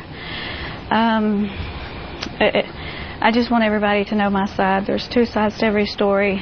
And your side of the story is, Lisa, that you didn't know he was 14 years old. You said you thought he was 17? Yeah, that works. Yes, that's correct. He was very persuasive, very mature. Words can't describe. I mean, I didn't even want to go out with him at first, even knowing he was 17 or thinking he was 17. But he insisted, he wouldn't give up.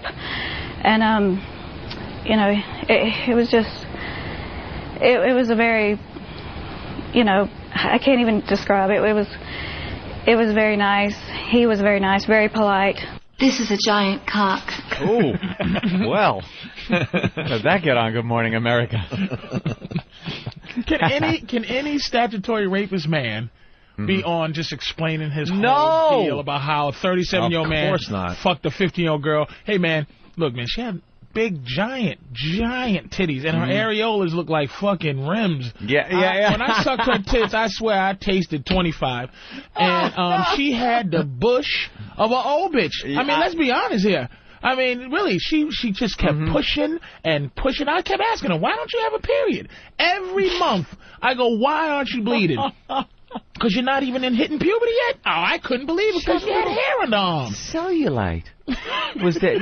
What girl at 12 years old has cellulite? I don't understand. Double standards. Unbelievable. It's a double standard, but double standards exist, and that's what are you going to do about it? You're right, though. They would never put a guy on there explaining how he mistook a 14-year-old girl for 17 or 18.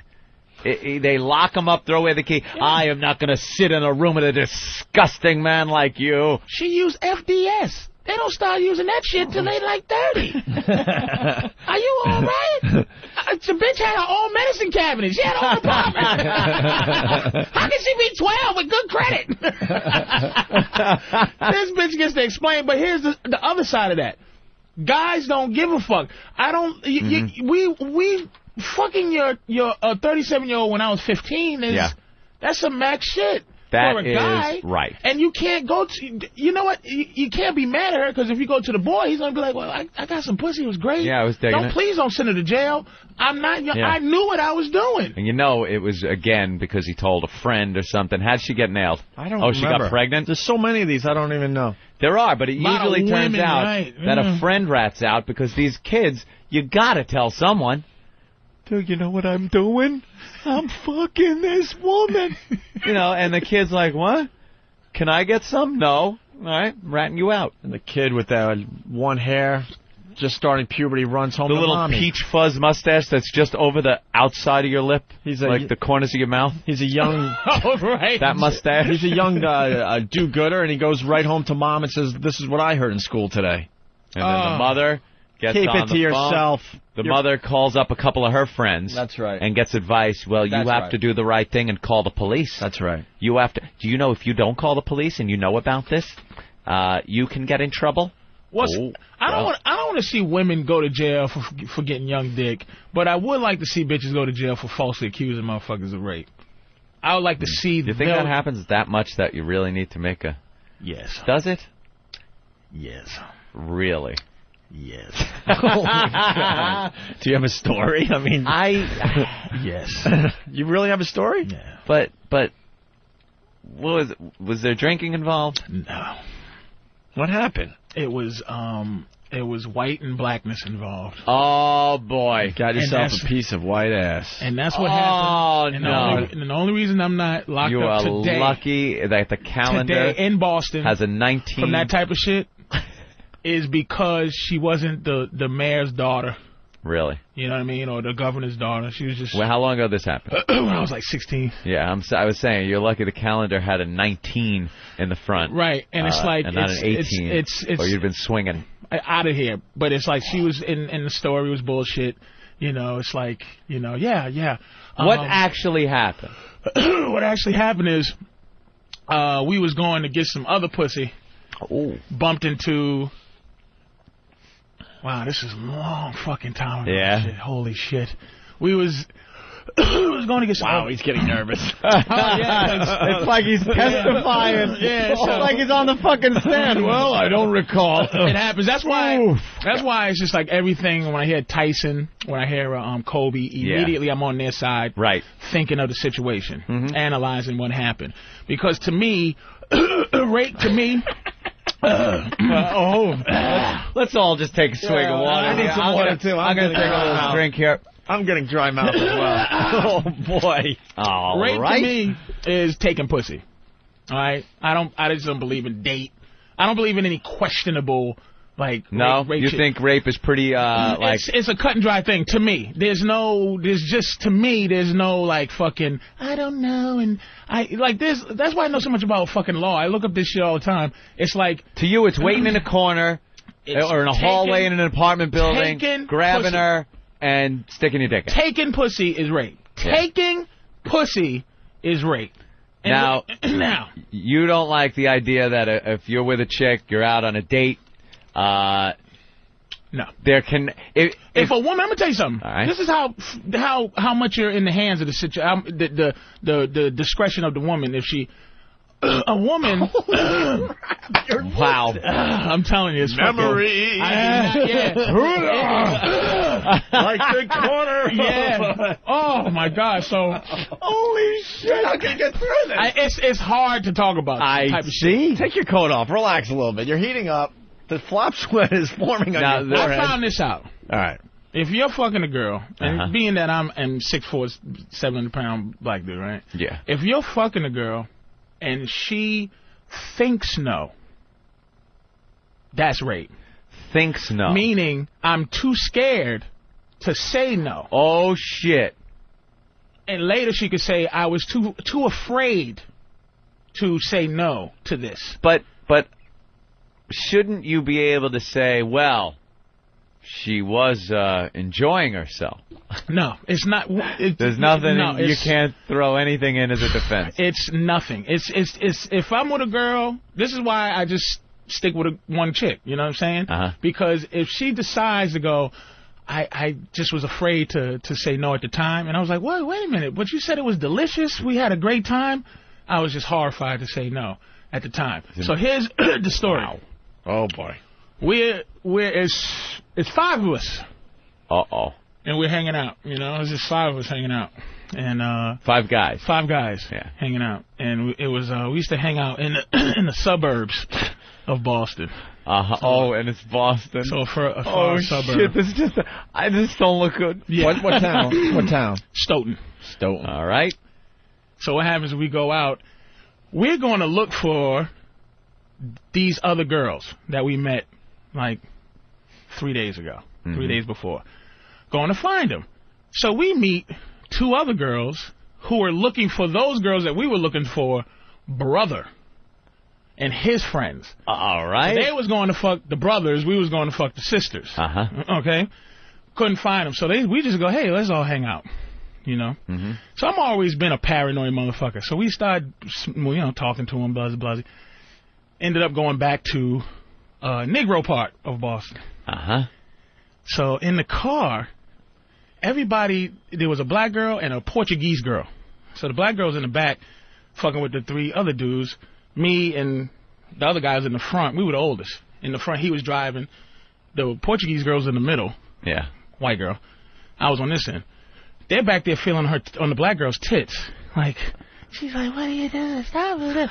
So the white girl goes, oh, God. These fucking, they don't even realize that she's a talker. I'm a doer. Oh. So I go, okay, all right. I look at the dude driving, give him a wink. All right, let's get some pussy. All right. Take her back. My mother was out of town. So we take her back to my place. And we get there, and it was, boy, oh boy. It was real porn star shit. She was a doer. Jesus Christ. This is the first filth I've ever engaged in. She was jerking 2 guys off. One was fucking her, and she was sucking other guy's dick. It was it was real porn. The Portuguese? And there was another guy in there with the black girl. Yeah, it was 2 double jerk. Double jerk, 1 dick suck, and 1 fuck. That's like trying to pat your head and rub your stomach at the same time. It's hard to do. It was just, and it just went smoothly. Very smoothly, very non-rapey. No rapey shit. Very non-rapey. Just talking, just chilling, just fucking, things like that. Being young, here's the mistake. For any young motherfuckers out there, fuck it. Words of wisdom. Do your dirt by your lonely. Do your dirt by your lonely. Do not do things with other motherfuckers. And do not tell on pussy. Do not tell your buddies that a bitch was doing this. Here's what happened. This is where the rape shit comes in. This is 2 weeks later. This chick, we'll call her Janet. We told one of the guy's cousins who goes to school with the bitch that this chick, we did this. Yeah, we had a fun time 2 weeks ago. So this chick, he goes and grabs her. And this fucking cocksucker, to this day, I hate this motherfucker. He blackmails her. Says, listen, if you don't suck my dick, I'm going to tell everybody what you did in Boston 2 weeks ago. She sucked his dick. After she sucked his dick, oh, boy. Oh, no.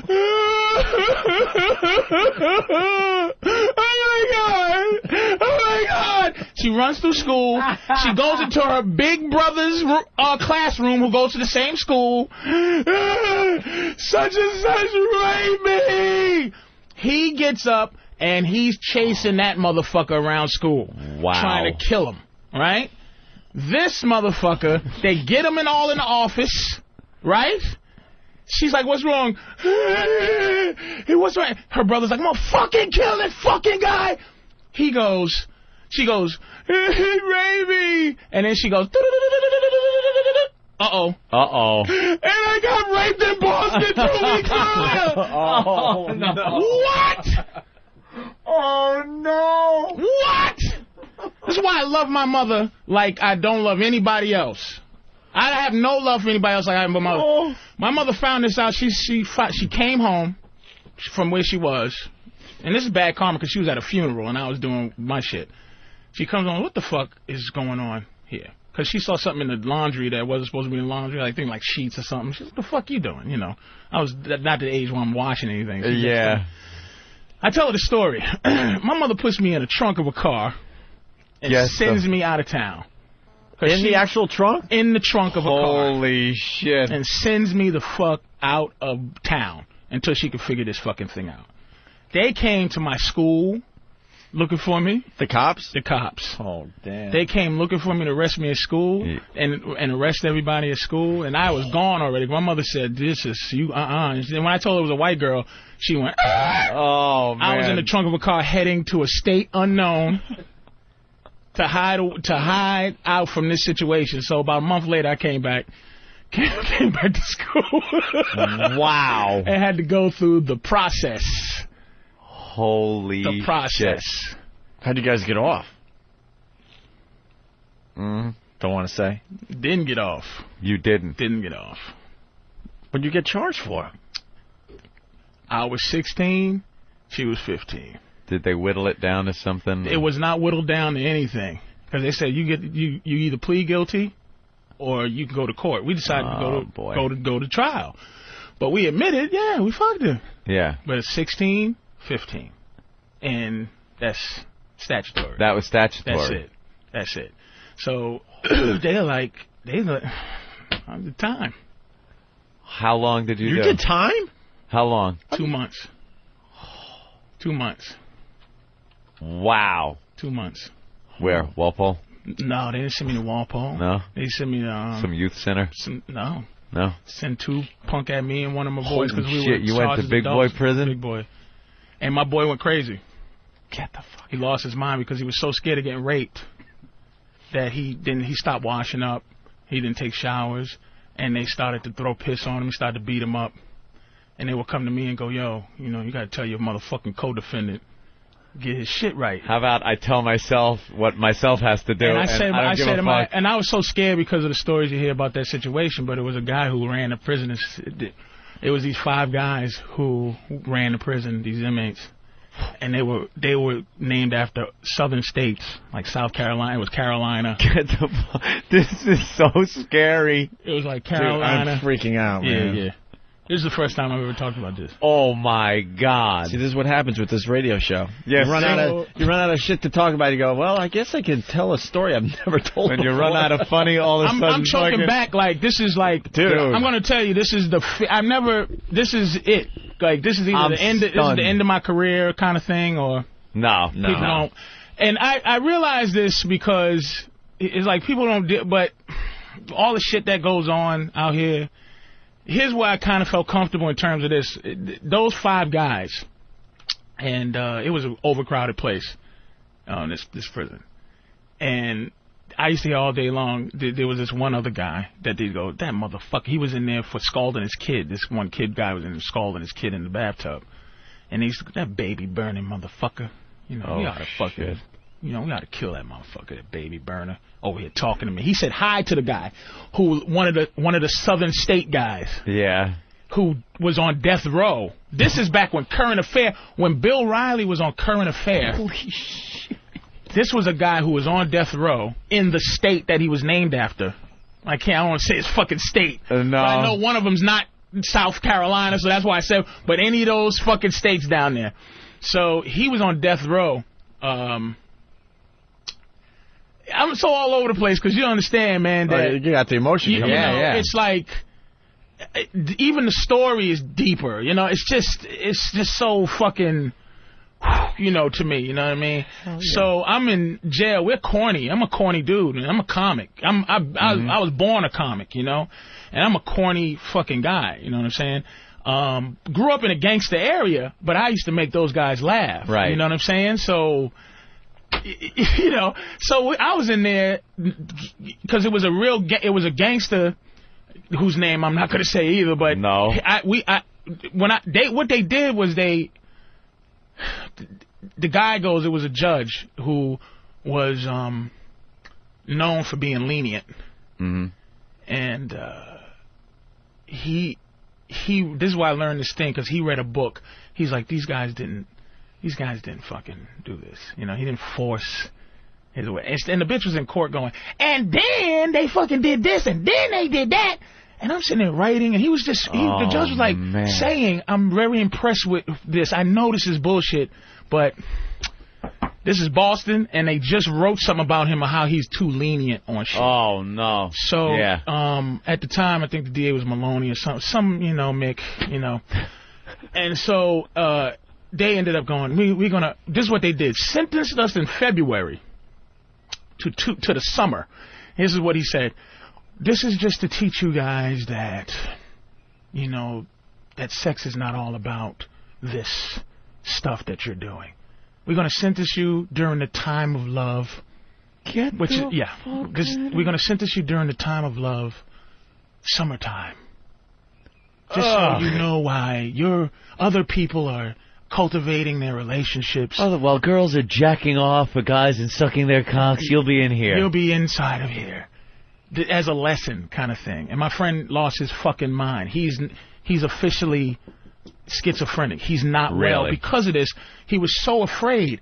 Now, what happened is, I used to be so funny in there that this dude, one of the state guys, and I would hear him talking about how he's going to fuck up this baby burner, right?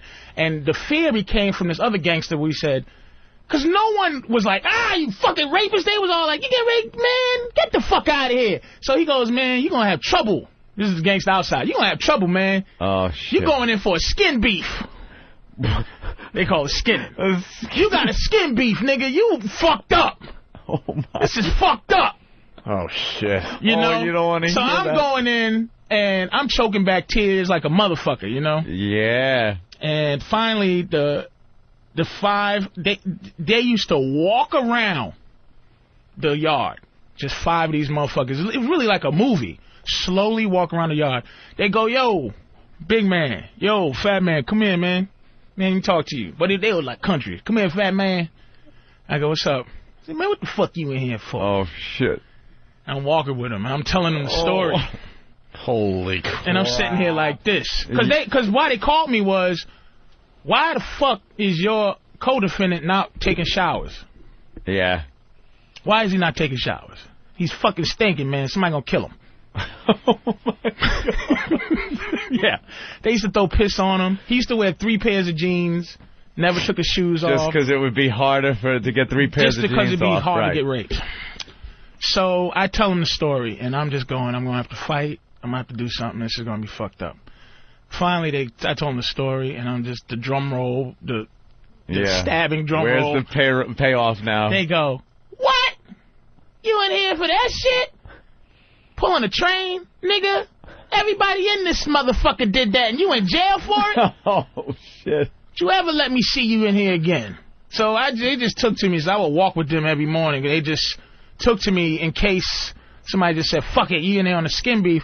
But nobody ever fucked with me because it was such bullshit. It was just it was just bullshit, dude. It was like the worst thing. And the only thing I think of is I could have been in there forever on some shit like that in Boston. I know motherfuckers that went for a long time. They put us in there for like 2 months because we go, we fucked her. But it's like that's all. Because obviously it was so obviously bullshit that they couldn't put you in there any longer. They couldn't just destroy lives, but which they did destroy lives. Yeah. Because I bumped into a couple of other guys. One guy ran and they never caught him, and but he came back because it's the statute of limitations. But there's another kid. It changed his life too. It just makes you. One guy ran until the statute ran out. Yeah, ran until they stopped looking for him, and he said, "Fuck it," you know. Fuck it. You know, and I didn't run because I thought, I did run. My mother made me run because she just knew, she had an insight that I didn't have. She's like, you know, you can't be doing you're probably no just like, what? I fucking... Yeah, why? I just some pussy. But it's like, the person, I'm not even mad at her because that's why it's like the Kobe shit happened. And I say immediately, black guys are the most wanted to be fucked guys in the world but can't be fucked. They're not allowed. No, women are not allowed to fuck black guys on any level, meaning in an open way. So it's like when I heard that Kobe shit, I'm like, I know what happened. You know what I'm saying? Whatever happened, Kobe didn't take no pussy, but I can't be mad at her because this is a white bitch from Colorado who was not prepared to fuck a black guy. She's not raised to fuck a black guy. You understand? So I know what happened. It was just like he didn't do the proper thing. You know what I mean? He was probably treated her like shit, and she just goes, and she's walking around, her pussy hurts, you know, and she goes, I got raped. And it's just that easy, and I'm a fucking giant nigga in Boston talking. If this girl had been like the fucking mayor, like I said, the mayor's daughter, she had been some white girl who was out there doing George Bush daughter shit. Yeah. And it came out that she gave all these niggas some pussy. You wouldn't know me. Oh, damn. Man. You wouldn't know me. You know? Holy shit. So that's why I go, you know, when motherfuckers say rape, now these niggas that's out here killing these little girls, 8, 10, that, you know, that's a whole nother story. But when you get some motherfucker talking about, you know, some old fucking, you know, and then I said no, and no means no, and blasey blah. I fuck my girl. Let me tell you, my girl's a fucking maniac, man.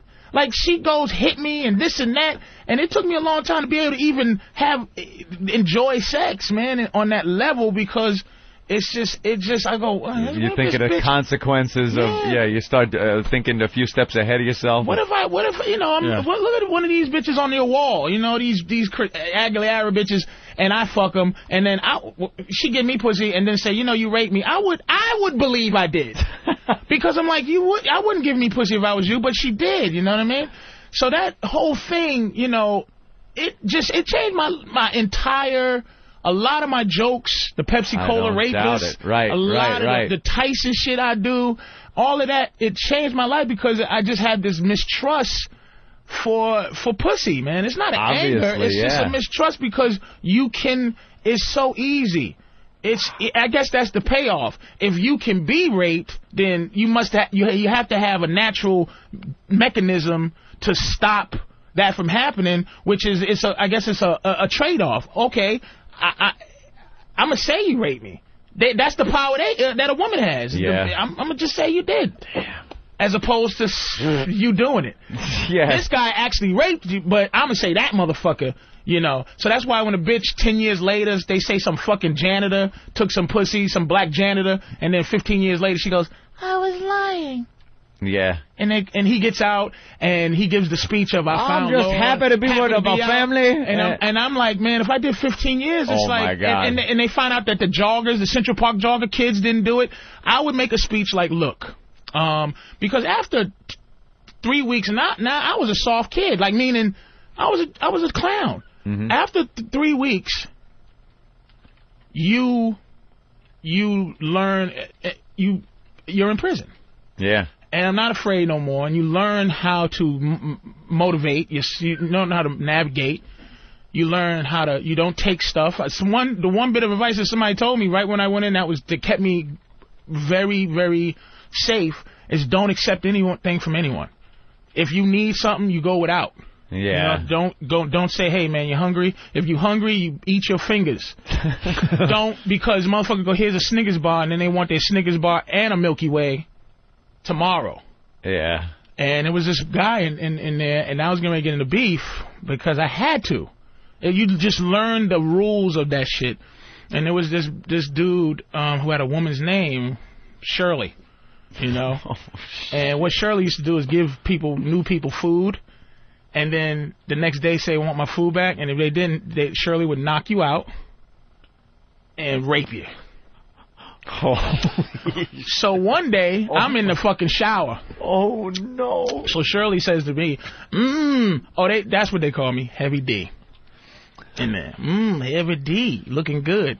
One of the fucking Southern State motherfuckers goes, damn, boy, you can't let that happen, man. Oh, no. You can't let that happen. Was he a big dude? Shirley? He was my size.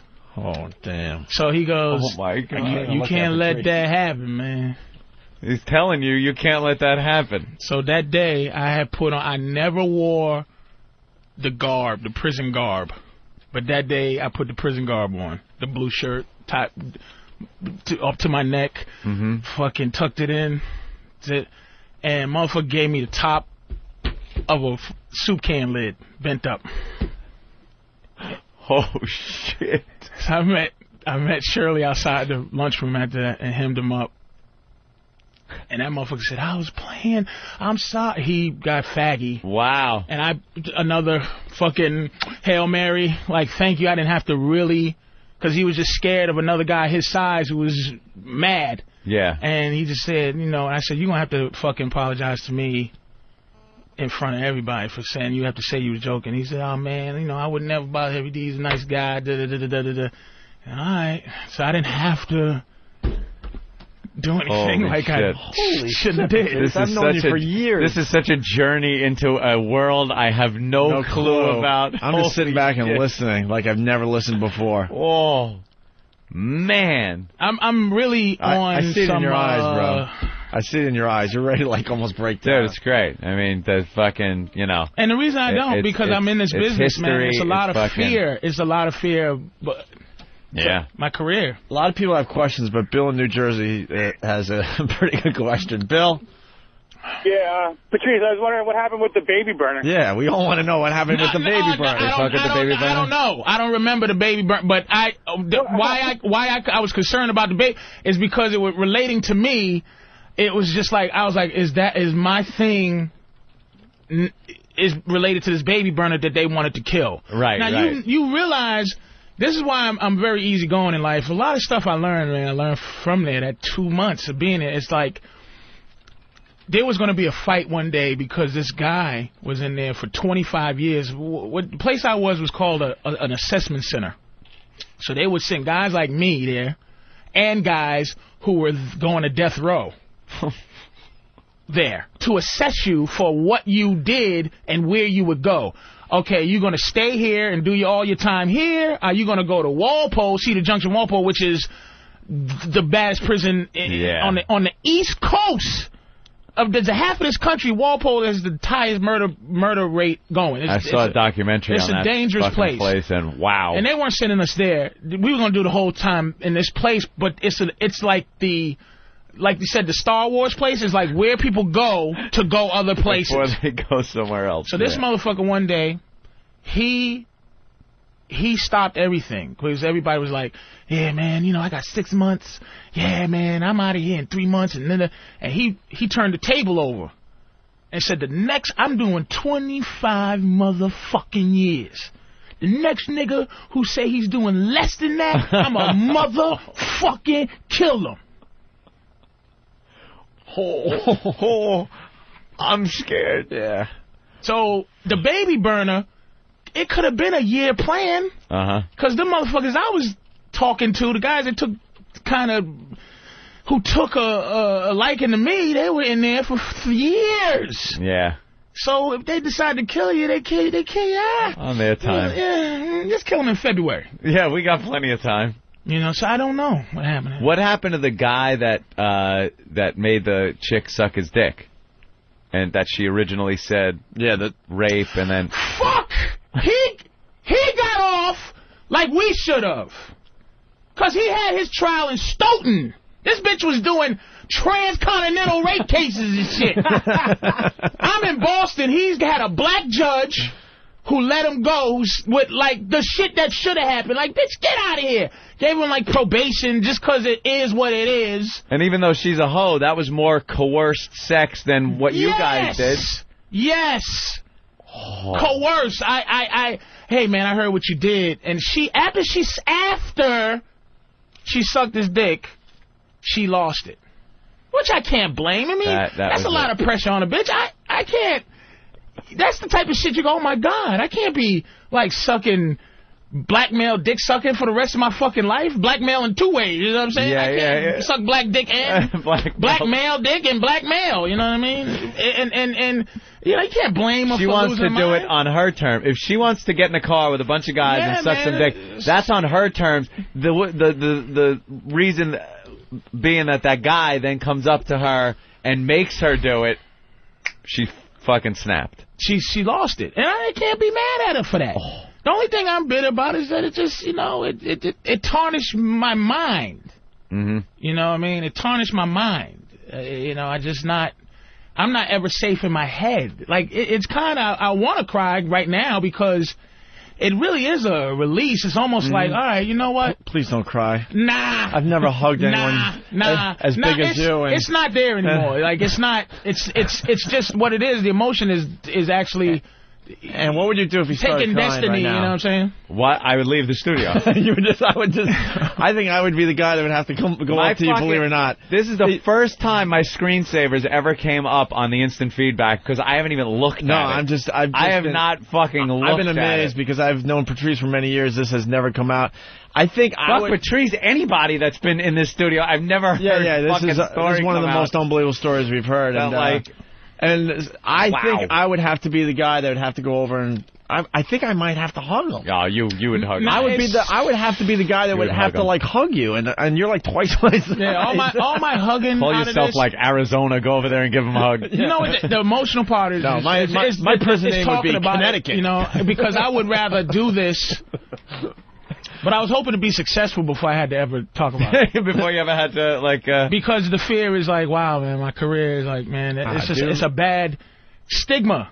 And it's like, I don't take, I got bitches all over the world that'll go, nah, not even close to that. Yeah, dude, all that crazy shit Richard Pryor did, it didn't, it's like, people, he's this and nah. It's like, nah, that's fuel for motherfuckers who don't like me. It's like, that's cool. But I made it through, like, I wouldn't even break down because I made it through high school, and that shit stopped after. Did you make friends with a mouse? I had a roach. A little roach. I had a fly that used to come in and sit. Fly friend. The Photoshop's going to go nuts with you and the Green Mile, bro. I'm sorry. No. In advance, I'm sorry, but you might want to check out Whackbag tonight. And the guy under the Photoshop none of these fucking psychos, man. And don't worry about, talking about it before, your career is where you would like it to be. Because I didn't want it to come. I didn't want it to ever pop up. According to against my shit, against what I'll tell it, if you but according to USA Today, we're pretty much, not even on the radar. So no you didn't really tell listening. anybody. It's not like you, told anybody. There you go. That is a fucked up, repugnant story. So that's why I say, see, this is what we got to do. It's just that easy to. Wow, look, it's just easy. No, man. All right, look, we can't do this, but ouch, nigga, too. Ouch, nigga, too. And look at my face. I never smile. And I just look like a big one of them motherfuckers. The Photoshops have begun on whackbag.com, and it's not pretty. And, this is what we have to do. While Jim Norton's in L.A. being a star, we got to get these guys in and just beat them down. A week and a half, and I know Patrice ran out of shit to say in his head and said, well, I got a little something. Bill Burr, Bill Burr started admitting crap that he didn't even do. We've done the same thing. Yeah. Jesus. All right, Patrice. That is something. I want to thank you. And now I can't even show great today. I can't even argue, the point. When it first came up, it's like, if you hang out in a stairwell and some girl's coming up and you grab her and throw her on the ground and rape her, that's rape. But, you're on a date, you're doing this, and I'm ready to, well, Patrice, let me tell you, there are some circumstances where after that, no, I don't have enough information to I completely believe everything you just said. Sometimes you hear some of these. Sometimes you hear these stories while we sit in here, and you go, "Oh man, you're so full of shit. You have blinders on." But I have no doubt in my mind that I had a good friend that went crazy behind that, man. He never recovered. Never recovered. All right, we're gonna take a break. We got Laszlo outside the studio. We'll get Laszlo in next. Laszlo's fucking rapist. Now, he really fucking did it. Also, we have... Look at him. Watch you, motherfucker. Also, we have Stalker Patty coming in to give us our Christmas gifts. Great. I want to thank the listeners that have been sending in Christmas gifts, by the way. Thank you. We've been getting cookies and gift baskets and wine, and Caroline's gave us some of that Dom. Oh, yeah, the Dom. And Dr. Steve gave us bottles of really nice wine, so thank you. Dr. Steve, we appreciate it. We even appreciate the crappy gifts that are coming in, so thank you. Thank you. You all right, Patrice? Yeah. Yeah, he's fine. Want to just get into some laughs after this break? Yeah, I mean... Goddamn drink. You want a drink or something? Yeah, it's like I just took a fucking shit that was just in there. Yeah. It's in there. It's going to be very awkward when I turn these mics off. No. We're all going to be like... Get the fuck out of here. Well, that was a good story, Patrice. Woo. I gotta get... Wow. Oh, I would like to look at you uncomfortably, but I got to check with Ben and see what we got left for the show today. You're going to go to the bathroom? I'll wait. I'll wait a few minutes. Look at that. Best story ever. Patrice just gained even more of my respect. And I can't tell you, Mike. We don't have time, but there are so many people calling in that are completely relating to you right now. Yep. That's the beauty of the show. A lot of people that had the same thing happening. Holy shit, fucking riveting. Fantastic, Patrice. All right, let's do Ding Fries Are Done, and then we'll go to break, and we'll regroup. Really? All right. You're checking out the Opie and Anthony program on XM Satellite Radio. We like to call this a virus, the One virus. If you like what you're hearing, tell a friend. After that story, my voice is going to sound like this every time I try to make a joke.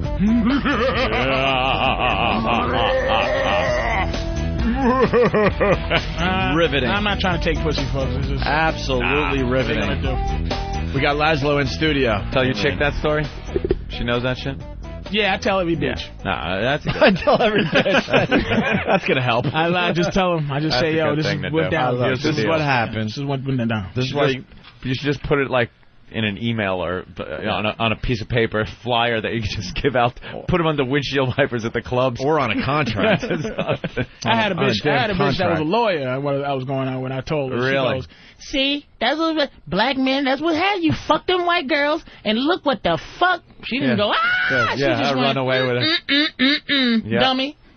Unbelievable. All right, Laszlo, what do we got going on Laszlo today? in studio. You guys are going to be at CES? Yes. Yes, we're Couple going to weeks. Vegas. Yeah. You going to be there? Sure, man. Of course, he goes every year, too. You got the Howard Hughes suite all booked? Yeah, hopefully. Do we have the same suite? Do we have the same goddamn hotel? Because I know they usually book I have no idea. well in advance, and then when we try to book, we end up at some place in the old... You're going to love the quaint old strip, they used to call it. Yeah. When you go to Vegas, it's the new strip. You don't want to stay there. You want the old Vegas atmosphere, like when the Rat Pack used to perform. Penny slot machines. Yeah, that's what I want. Boy. No, I want Bellagio. My buddy, I want big places, MGM Grand, big places. You know the guys that stand on the corners and hand out those magazines that have all the different chicks you can pick from? Uh-huh. Well, they're like baseball cards. Well, that, and they've got the full magazines. Yeah. Yep. A buddy of mine was getting some audio for my show, standing out on the sidewalk with a mini disc, and security bum rushed him and took his mini disc player. Why? They said, well, they don't want to promote the fact that, you know, people were handing out catalogs full of bitches with prices on them that say $69.99 and $79.99. Took his equipment. That. Yeah.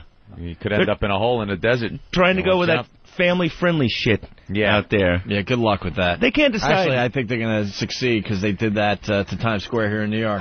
They were Disneying up Vegas for a while, but it's starting to...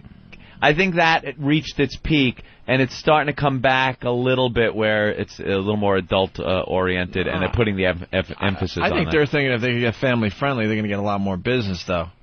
But they were, and they did. But I think that it's just the beginning. I really do.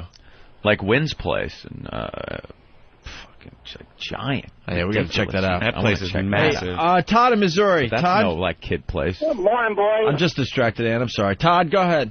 I'm Anthony Acumia's friend on MySpace, and I'm on the radio. All right. What's up, Todd? Hey, I want to know who the hell made that new promo for the WOW stickers, and how come you guys haven't called them out on it? That thing stinks. I didn't hear it. All right, let me tell you what happens. When we go to break, we run and do all sorts of stuff. We check with Ben. We go to the bathroom. We get more food. We get coffee from the Starbucks machine.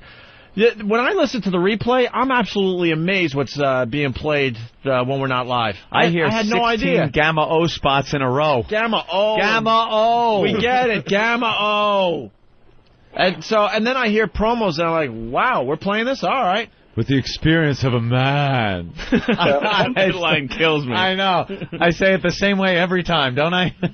Every 800 times it plays. You guys need to find out who did that and take him out and shoot him. What's the WOW promo? I guess we got to play it now. It's a new one with Toby.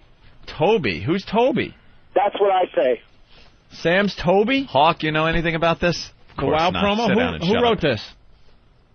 Steve wrote this? Uh-oh. Okay. Let's hear the new WoW promo. The following is a simple guide to getting your very own WoW sticker from the Opie and Anthony Show. O&A Party Rock. That's right, Toby. O&A Party Rock indeed. Boy, I love them. Head over to opieandanthony.com and click on the WoW sticker button. Sometimes I pick my nose with a coat hanger. That's nice. You keep doing that. It's all sticky. Or send a self-addressed stamped envelope to the Opie and Anthony Show. Attention WoW stickers, 111 West 57th Street, Suite 500. New York, New York, 10019.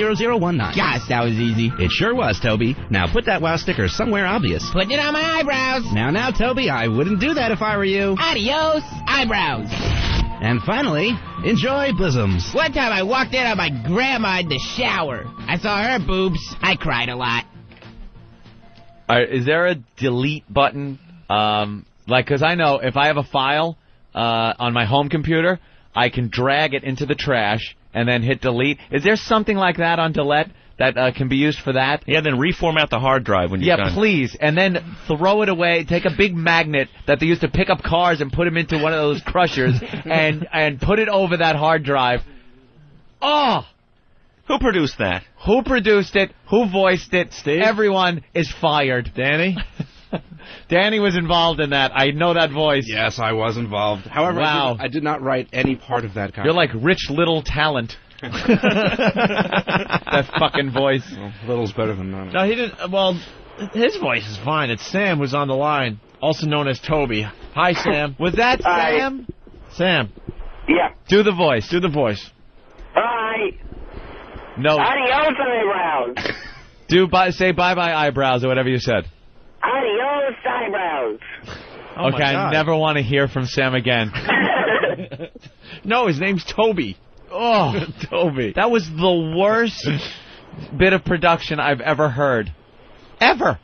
Well, Steve's experimenting with new characters. Steve. He came up with Ramon, and I think he's been feeling the pressure to come up with a new character. He came up with Toby. I know Ramon.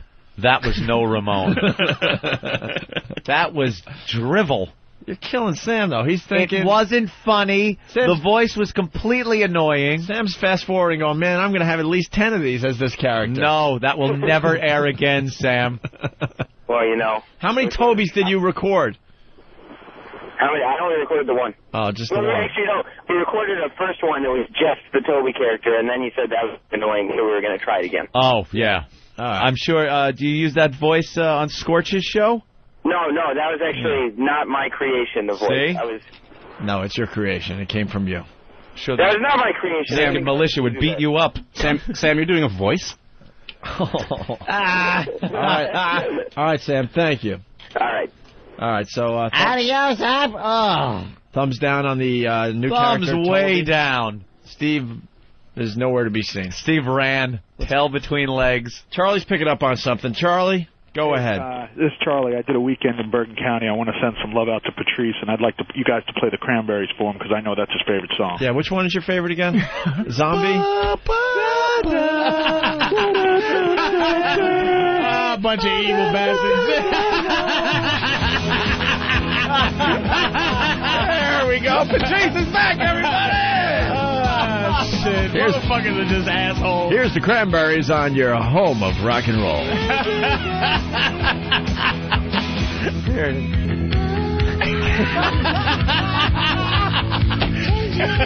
Everybody. John Cusack. Renee Zellweger. It's the warmest blanket. The warmest blanket. I love you, damn it! You don't know what love is! I don't know how to quit you. The warmest blanket. Oh, horrible. Oh, a bunch of dicks. Just brutal. Yeah, but you're back now. I changed. You'll never change. I'll change for you.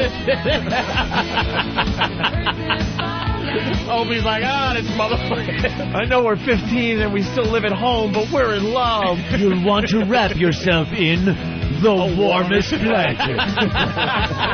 New from Universal Pictures. Starring John Cusack. Meryl Streep as Zellweger. Mom. Yeah. Meryl Streep.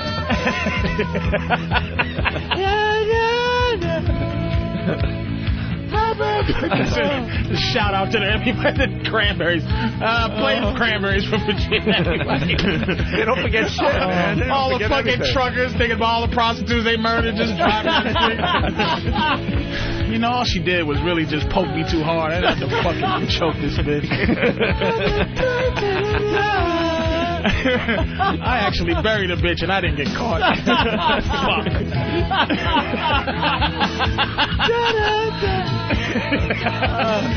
Everybody pulled over the side of the highway, looking in the sky, thinking, fucking bunch of... I don't relate to you, you motherfuckers. Just fuck off. Just feeling sorry for me. I shouldn't even know. This is a damn goddamn shame. Driving on the highway, fucking deep looking but not seeing. Yeah. Wow, that was some bullshit he got caught for. That's right. I got a head right on the rearview mirror hanging as a fucking dried up voodoo head who's really a bitch. Oh well. Yeah, I gotta. Oh well. Off to kill another hooker. Now I gotta think about the bitch in my trunk. Fucking in there right now. Shut up back there. Banging on I'm the sorry. on the lid. Hey, how about this song, baby? Here, listen to that while you're back there. She's like all done taped up, all chloroformed up. Even she's feeling good. Pumping chloroform in the back when she wakes up. He's not right for our family, but I love him, Mother. The warmest blanket. A Lifetime movie. A Lifetime movie premiere. Oh, shit. Horrible. It's great. Oh, you guys Great are fucking song. funny. You know what's man. funny about this show? Like, everyone was riveted, and no one could figure out if they should joke or not, but now the jokes are coming in. It is what it is, man. It is what it fucking is. You got to. Motherfuckers not joking, then there's a problem. For the first time on this show, people are going, should we or should we not? Should we leave this alone or... It's touchy, but you know, it's probably Doug. Fuck that shit! Fucking guy. He just called in a strike on his computer. I can't wait for the King Kong, my face holding a white woman on top of something. All right, fucking whatever the on top of the fucking Photoshop guys, we know what Prudential Center. He'd be climbing the Prue building. Hancock and shit. Rowing a boat. I'm fucking Charles River with a white woman. Lawyers in biplanes swooping past you.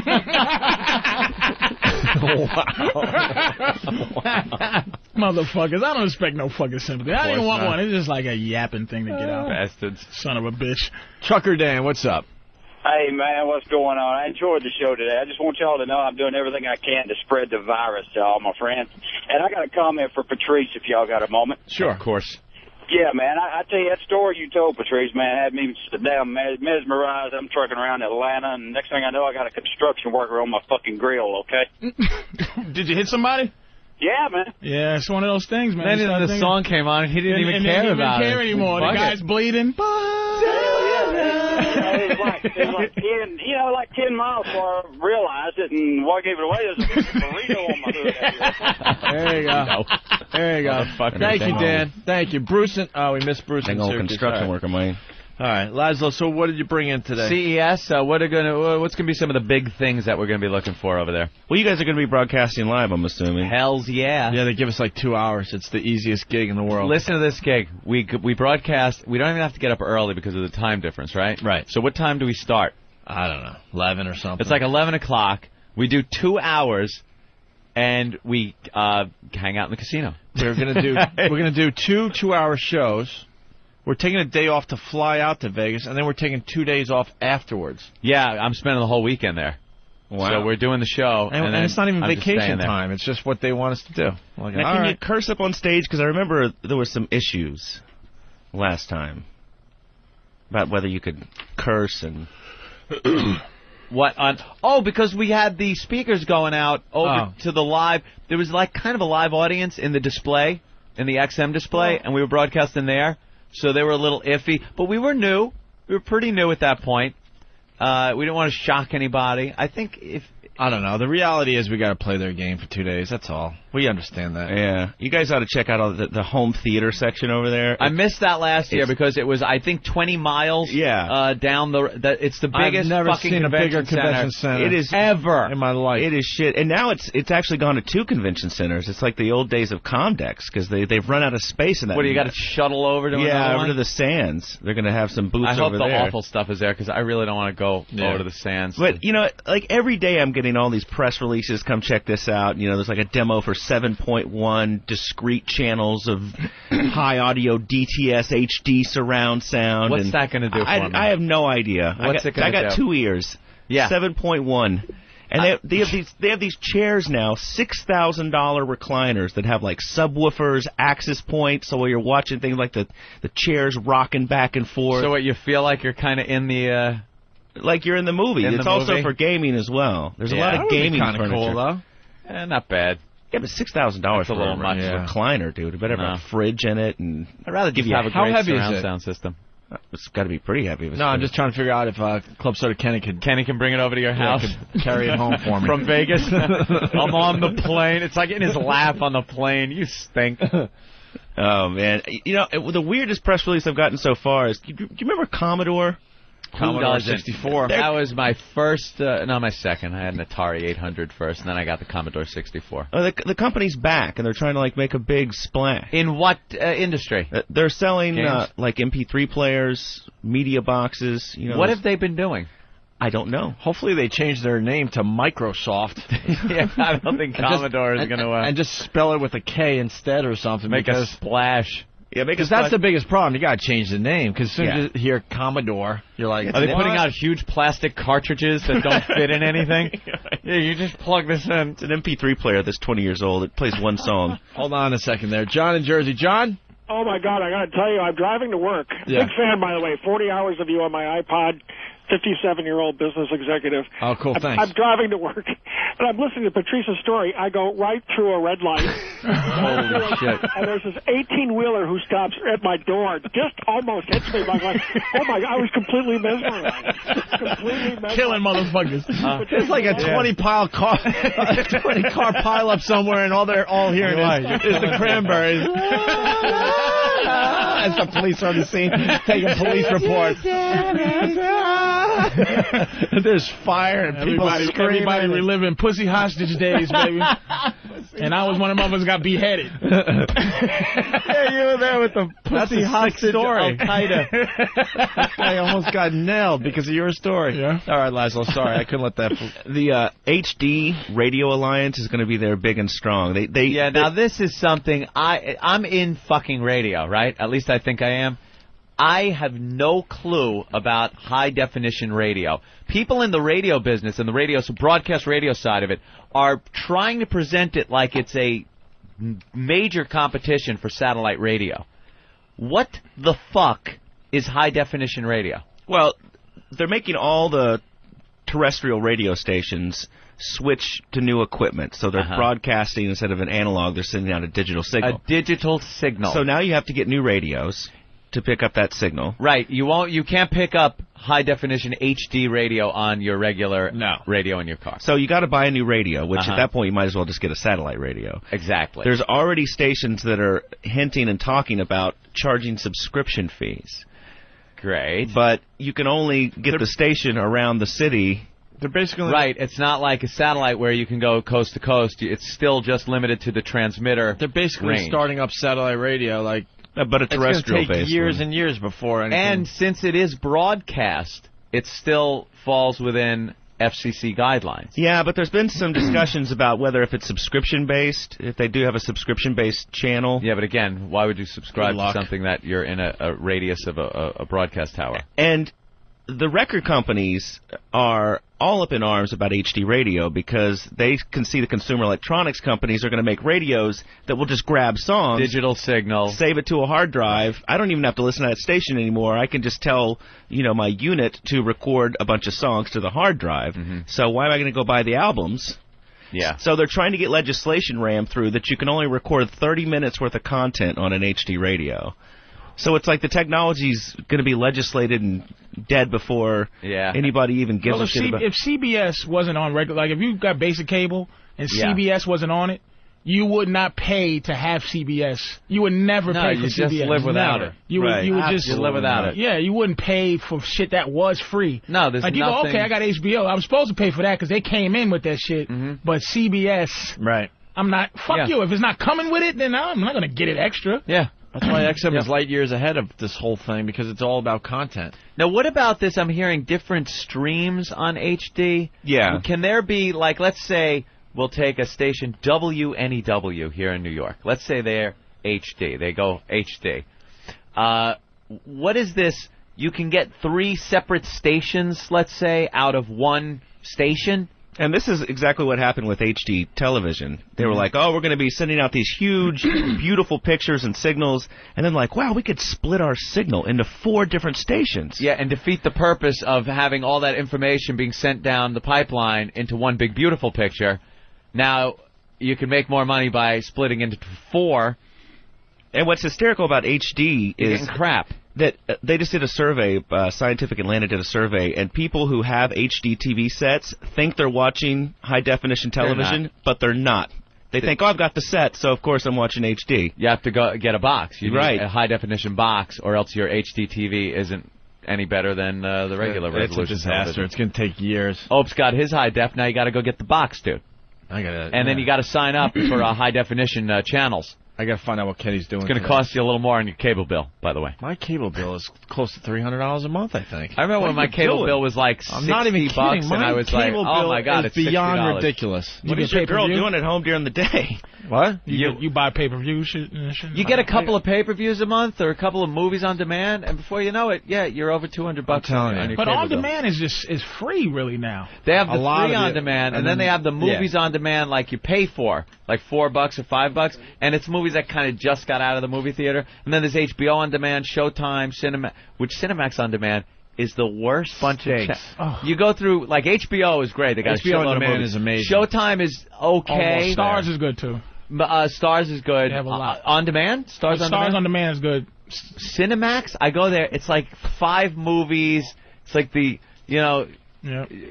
fucking the Gigolo movie with Rob Schneider and like something else. It's just the awful movies on that. They're now talking about a la carte cable pricing. Yes. Have you heard about this controversy? Yes, people are outraged. As far as some of these politicians go, people are outraged. I haven't seen one outraged person, but they're outraged that they have to pay for a lot of these channels that they're not using, but the cable company offers you what are packages. So you can't just say, I want HBO, I want this, and I want my basic cable channels. They say, no, well, you got to take the platinum package or the gold package or something. They want to be able to hand-pick every channel. And it's also part of the whole decency thing, because the lawmakers are saying that it'll give parents a lot more control over, which channels you can have. And like, there's already 3 layers of controls that parents have. So they're now trying to, like Ted Stevens from Alaska, why he's always at the forefront. What the fuck you got going on up in Alaska that you got to tell the lower 48 how to live? Eh? Baby seal clubbing. Take care of that first, Pally. You know what's bizarre about the a la carte thing is that people who are upset about it, televangelists, are afraid that if cable goes that direction, they won't be on, every household in America. Brilliant. Right. The people that should morally be so behind this are against it because who the fuck is going to say, I want the PTL Club channel. I want the one where the religious guy is preaching 24 hours a day. Well, the concept of the channel is outdated. Mm-hmm. I mean, you and I have talked about it several times. You just record an entire series and sit through a marathon. We're just talking about on demand. The concept of actually sitting down and watching television as per their schedule. I'm in a hotel room, and I turn on the TV and I'm hitting fucking buttons on there. I'm like, no, skip, stop. Like I've got no control over the television. I'm ready to smash the thing. I go right to movies in the hotel. I don't watch like regular television. And now the movies in the hotels, you got the pause, stop, so you get some room service. You can pause it. Like, that's the whole thing. And at home, it's the same thing. I don't watch television as it's happening. I have the cable box. It records it, DVR. DVR's amazing. And you got to take a piss, you pause it. You want to see something again, you go, did that motherfucker just say that? You rewind. You go, baby, come in here. Well, look at this. You got to see this. There was something when a Fear Factor was on the other day, and we're watching it, and it was Blind Date Fear Factor. It's hysterical. They hooked up this hillbilly hick motherfucker who had like half a foot, no teeth, with this hot little fucking chick, this little blonde who was just like adorable. And my girlfriend paused it and was just like, you gotta come in here. And I was doing something, so I couldn't come right in. But you just have it paused for a bit. And this is what fucking television is in this century. It's not sitting there at their mercy watching that crap. There's going to be 2 new phones at CES that actually record television. Phones. So it'll be like a TiVo in your phone. For your phone. That's great. Yeah. I'm kind of getting into the phone TV thing. Yeah, the phones are starting to figure it out. They're not there yet. They're almost getting it all together. But I'm getting more and more. From the time I signed up with my new phone, which was about 3 months ago, I guess, I've got a lot more live television on my phone than I had when I signed up. Do you have Sprint? Yeah. Because they've got that M-Spot service. It's like $7 a month. They just, I guess, launched it. They have movies now. Is that what I have? That you can download to the phone. But the movies that they licensed right off the bat suck. They're like it's awful things from the 80s, Short Circuit. Dude, do you remember HBO, a little thing called HBO when it first started out? There was some shit. I don't know how many times I watched The Last Tango in Paris. I saw Marlon Brando get fingers put up his ass 800 times because it was the only thing HBO would fucking play. This will ramp up fast for the phones, definitely. They got to start somewhere, though. Really fast, because people are still just riveted. Of course. I'm going back and forth here. Skip in New York. Skip. Hey, Skip, Skip, did we lose you? Hour late to work because I couldn't turn off Patrice's story. Yeah. Did we lose him, though? I don't know. People lose their jobs now. Skip, one more time. No? Skip. God, I hear the phone. It's right there. Skip. Maybe got in that car accident. Awful name. Skip. That is a yuppie name, isn't it? Skip. Sorry about that. Skip. Look, I got Jay Leno, Tonight Show. I can watch that. NBC News. I got Fox News, NFL Network. Then I go to music. I can watch music videos. Does it play or does sports, it do that weather? Skip shit? How much does that cost you a month? Pretty good. He doesn't know. I don't fucking know. And when do you watch it? It's probably like $9.95. Because you haven't been on public transportation in years. So I watch it on my little walk from the studio to my truck. I watch it on the toilet. So rather than talk to Master Poe as he's escorting you, you're watching television. Well, I don't want to distract Poe by talking to him. He is a lethal weapon. That's right. Would you walk down the street and talk to a Walther PPK in your hand? No. Why would I talk to a weapon? Would I talk to a shotgun while I walk down the street? It's the same thing with Poe. He is a lethal weapon. You don't talk to it. You use it as a lethal weapon. And he's quite serious when he's doing the escort. Because I've been with him. Gentlemen, always. He pushes people out of the way. Like, if we're walking down the sidewalk and there's a bunch of people walking abreast and kind of taking up a lot of the sidewalk, he will give them a little elbow. He'll move his arm out. And I never even have to look. I'm just watching my phone. I watch my phone the whole way. That's it. Poe pushes people. I watch my phone. I love it. It's fabulous. Hey, Huey Lewis is here? Very cool. All right, we should take a break. Laszlo has more, but we got to get Huey in for a few minutes, right? Hang, though, Laszlo. I mean, yeah, sure, come back over here to the coveted next to Anthony seat. I love it. Oh, look at that. You must have did something nice for Anthony. Laszlo's a tech pal of mine. I got in trouble for listening to Huey Lewis at church camp. Really? Yeah. We'll tell that story. Church camp. Didn't like Huey Lewis? Right. Hey, you gave us a CD. What's on here? One of the spots from Grand Theft Auto Liberty City Stories. It's a collaboration, not a big collaboration. I basically had Steve do a voice. But I did a spoof. Was Sam on it? Because if he is, I just want to thrust it through your head. It's Toby. It's Toby. No. But we did. I always wanted to do a spoof commercial about tampons, and got Steve involved. Great. Let's listen to this real fast.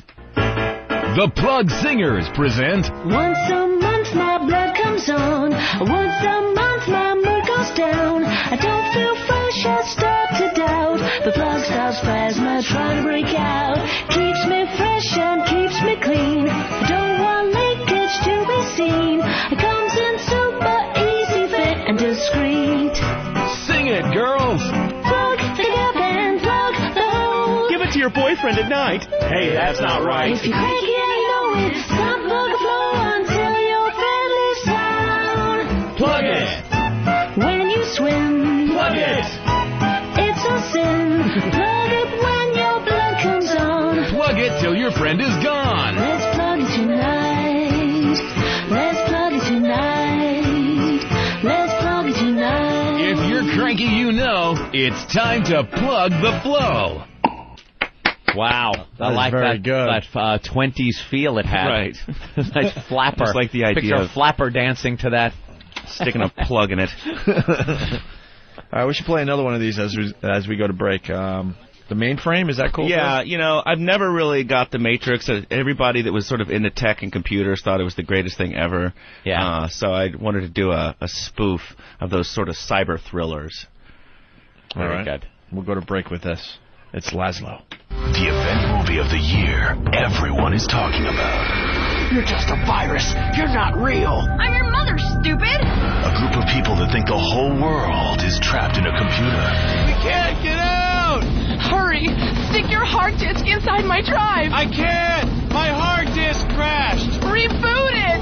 The Mainframe. What happens when 5 college students take LSD and discover the truth? Ah! Your face is a big pixel. And they have to make the decision of their lives. What's it gonna be? Yes or no? 1 or 0? The Mainframe. It's real. The mainframe. Coming to theaters this Friday. Rated PS for Pretty Stupid. Next time on a very special Everybody Loves Raymond. Ray goes to the doctor. Ray, would you like to see your test results? Yeah. Oh, boy. What are you doing? Ray. Oh. I'm afraid you've got AIDS. No, come on. You have a rare strain of HIV. No. Commonly found in post-op Portuguese transsexuals. Oh. The fun really begins when Ray's wife finds out. Why is the toilet filled with bloody poo? Come on. Oh, my God. The bed is full of scabs. Hot. But everything works out in the end. Sweetie, you're losing so much weight. I bought you a smaller robe. And on the air conditioner. Ray, your mother's here. She wants to say goodbye. Oh, what are you doing? All on the next Everybody Loves Raymond. Tonight at 8. The power of love, of course. There he is. Huey Lewis in studio. We God finally damn. got a real celebrity in here. That is. I'm not even kidding you, Huey Lewis. As opposed to a fake celebrity. Well, Yeah, we've had plenty of fake celebrities. we get a lot of fake celebrities, you know. People that think they're celebrities, things like that. But you are indeed a celebrity. I appreciate that. And we apologize for making you wait out there with Stalker Patty. I had fun talking to Patty. Did you really? No, Yeah. you didn't. No, I honestly did. Of course, I did all the talking. So She was probably just like gushing over you. Hi, Huey. It's a pleasure to meet you. You know Patty. I can tell. We know her. Well, yeah. she's not called Stalker Patty for nothing. She's a big fan. That's the power of love. I'm singing along with your songs and everything. That's good. Huey Lewis, man. Talk about an icon in music. You were there, beginning of MTV. How many music videos you remember watching with Huey Lewis Too in the many to news? count, Anthony. The hit songs, one after another. It was like you were glomming the hits. And the guy doesn't age. You look exactly the same. I do. I really look good. Your viewers don't have. No. We'll get some pictures though. That's my thing. Looking good. Looking good. Very important thing. And a big fan of XM, right? Big fan of XM. You got XM satellite radio? I got XM satellite radio. What's the channels you listen to? I go to that 80s channel a little bit. I don't know. Fred? I bounce around. The Fred 80s. channel? No, the 80s. Oh, just the 80s? Okay. You don't like the Channel Decades channels, do you? I hate the Decades I channels. am on those all the time. I'm a niche guy. I got a whole preset that is just I go 60s, 70s, 80s, 90s, and I'll just pop through them all. It's nostalgic. At one point, you hit 60s, and I'm a little kid listening to Monday, Monday, la, la, la. And then, boom, I'm in the 80s. That's the power of love. Back to the Future. And then, boom, I'm in the 70s. Wow, wow, wow, wow, wow, wow. I love it. It's a time machine on 4 wheels. No 40s channel? Huh? I figured you'd be into that 40s channel. No, I'm not quite.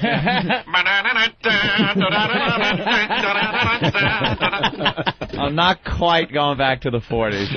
How far back you go in the decades? Do you go to the 40s? I love the 40s. You go back that was the great audio age, pre-television. That's when radio really mattered, you know? Yeah, that's what they tell me. I True. don't know. I mean, people learned how to dress and how to be that way. I mean, we were just talking about that outside with Patty. She remembers. I mean, you know, and you think about the best minds of the black generation, for example, were musicians. Couldn't be doctors and lawyers. Most of them were from the South. Yeah, they're from Kansas City or St. Louis in those jazz bands, and they're dying to get to New York, to get out of the South. Yeah, that's what the music told us, and that was the cutting edge. That, you know, wasn't any TV. People listened to radio to find out what was hip. I like New York in June. How about you? That kind of stuff. Yeah. That was when radio really mattered. And radio stinks now. Commercial radio stinks. Yeah, commercial radio's rough. I mean, all the commercials. I've been doing the commercial radio since I was 18, and now the satellite, it's a whole new world. I don't think San Francisco, we were talking about that. San Francisco, which, you know, pioneered FM radio when with Big Daddy Tom Donahue and K-San and Camp PX and all this, when it was really happening. We were glued to that channel. And now, I don't know that there's a radio station in San Francisco that's programmed by somebody who lives in San Francisco. Yeah. So all the corporations have taken over. I think they're in Phoenix or Fresno or San Antonio or somewhere like that. Yeah. And it's almost impossible for a new artist to get on or... you know, well, audio isn't enough anymore. You know, no. The other thing that's interesting is music used to be the domain of blind artists because they could play so good and blah blah. But nowadays, we're going to have another Stevie Wonder. I don't know how they make the video.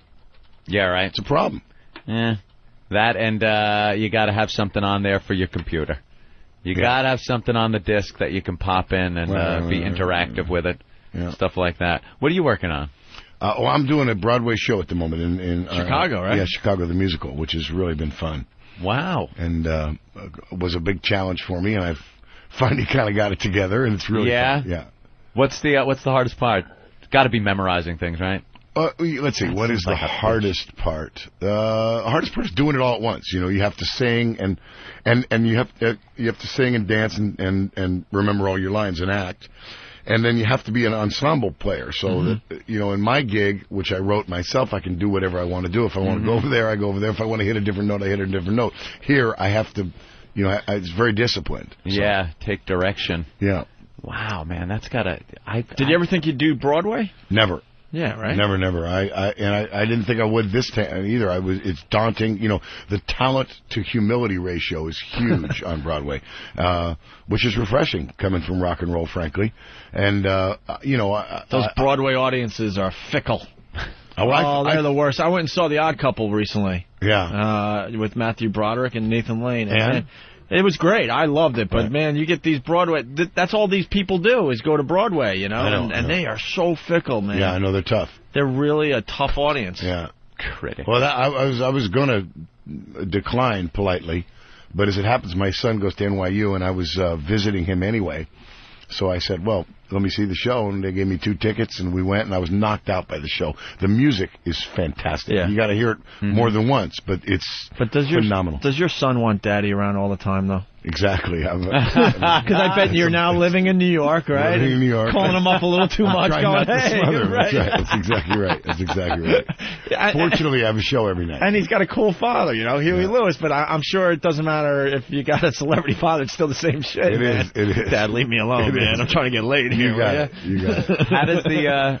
How does the Broadway, the traditional Broadway, I guess, actors and singers, how do they react to you coming in?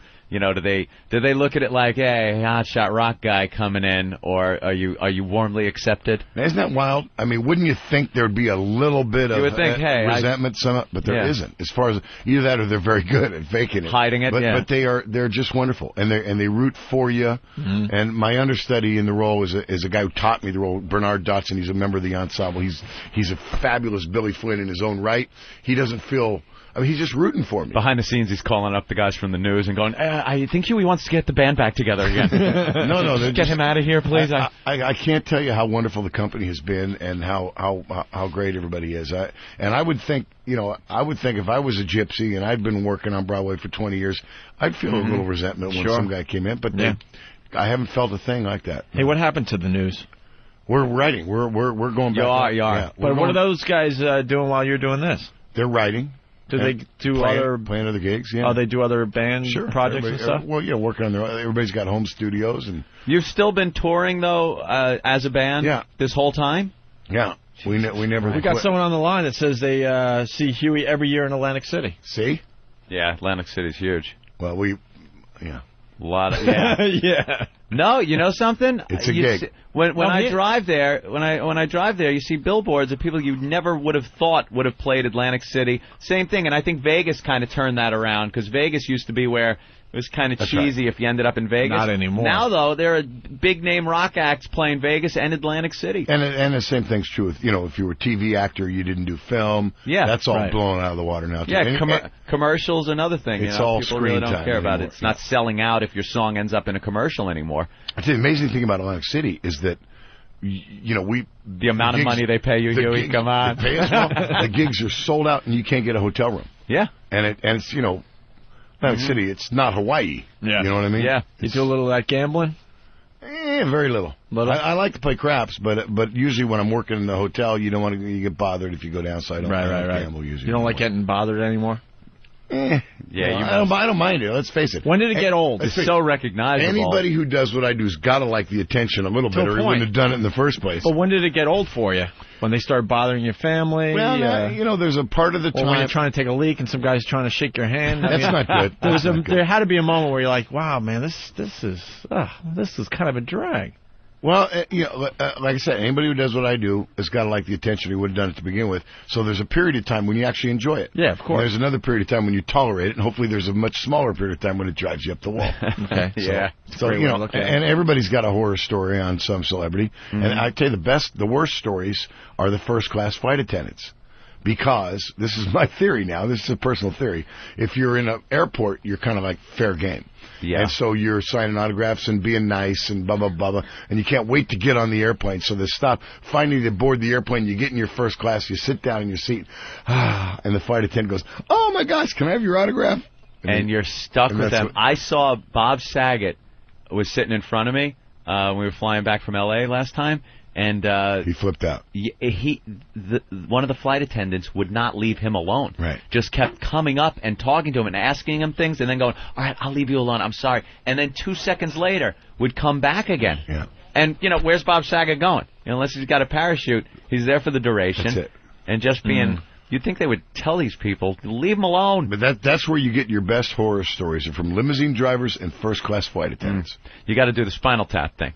With the limo driver, right in the middle of talking, you just bring the divider up. Yeah. Fucking limeys. What's wild... I love that scene. What's wild about the limousine drivers is you assume that they're entirely discreet. Because you get in the back of a limousine, and the guy's up there, and he's got a uniform on, and he says nothing, and you talk about whatever you want to talk about. But all you need to know is get in a limousine sometimes and say, "Hey, who have you had in here lately?" And they'll just go everything. What they've done, what they talked about. That's it. Yeah, bastards. Well, we got a lot of people that want to say hi to Huey. Huey Lewis. Andrew in New York, what's up?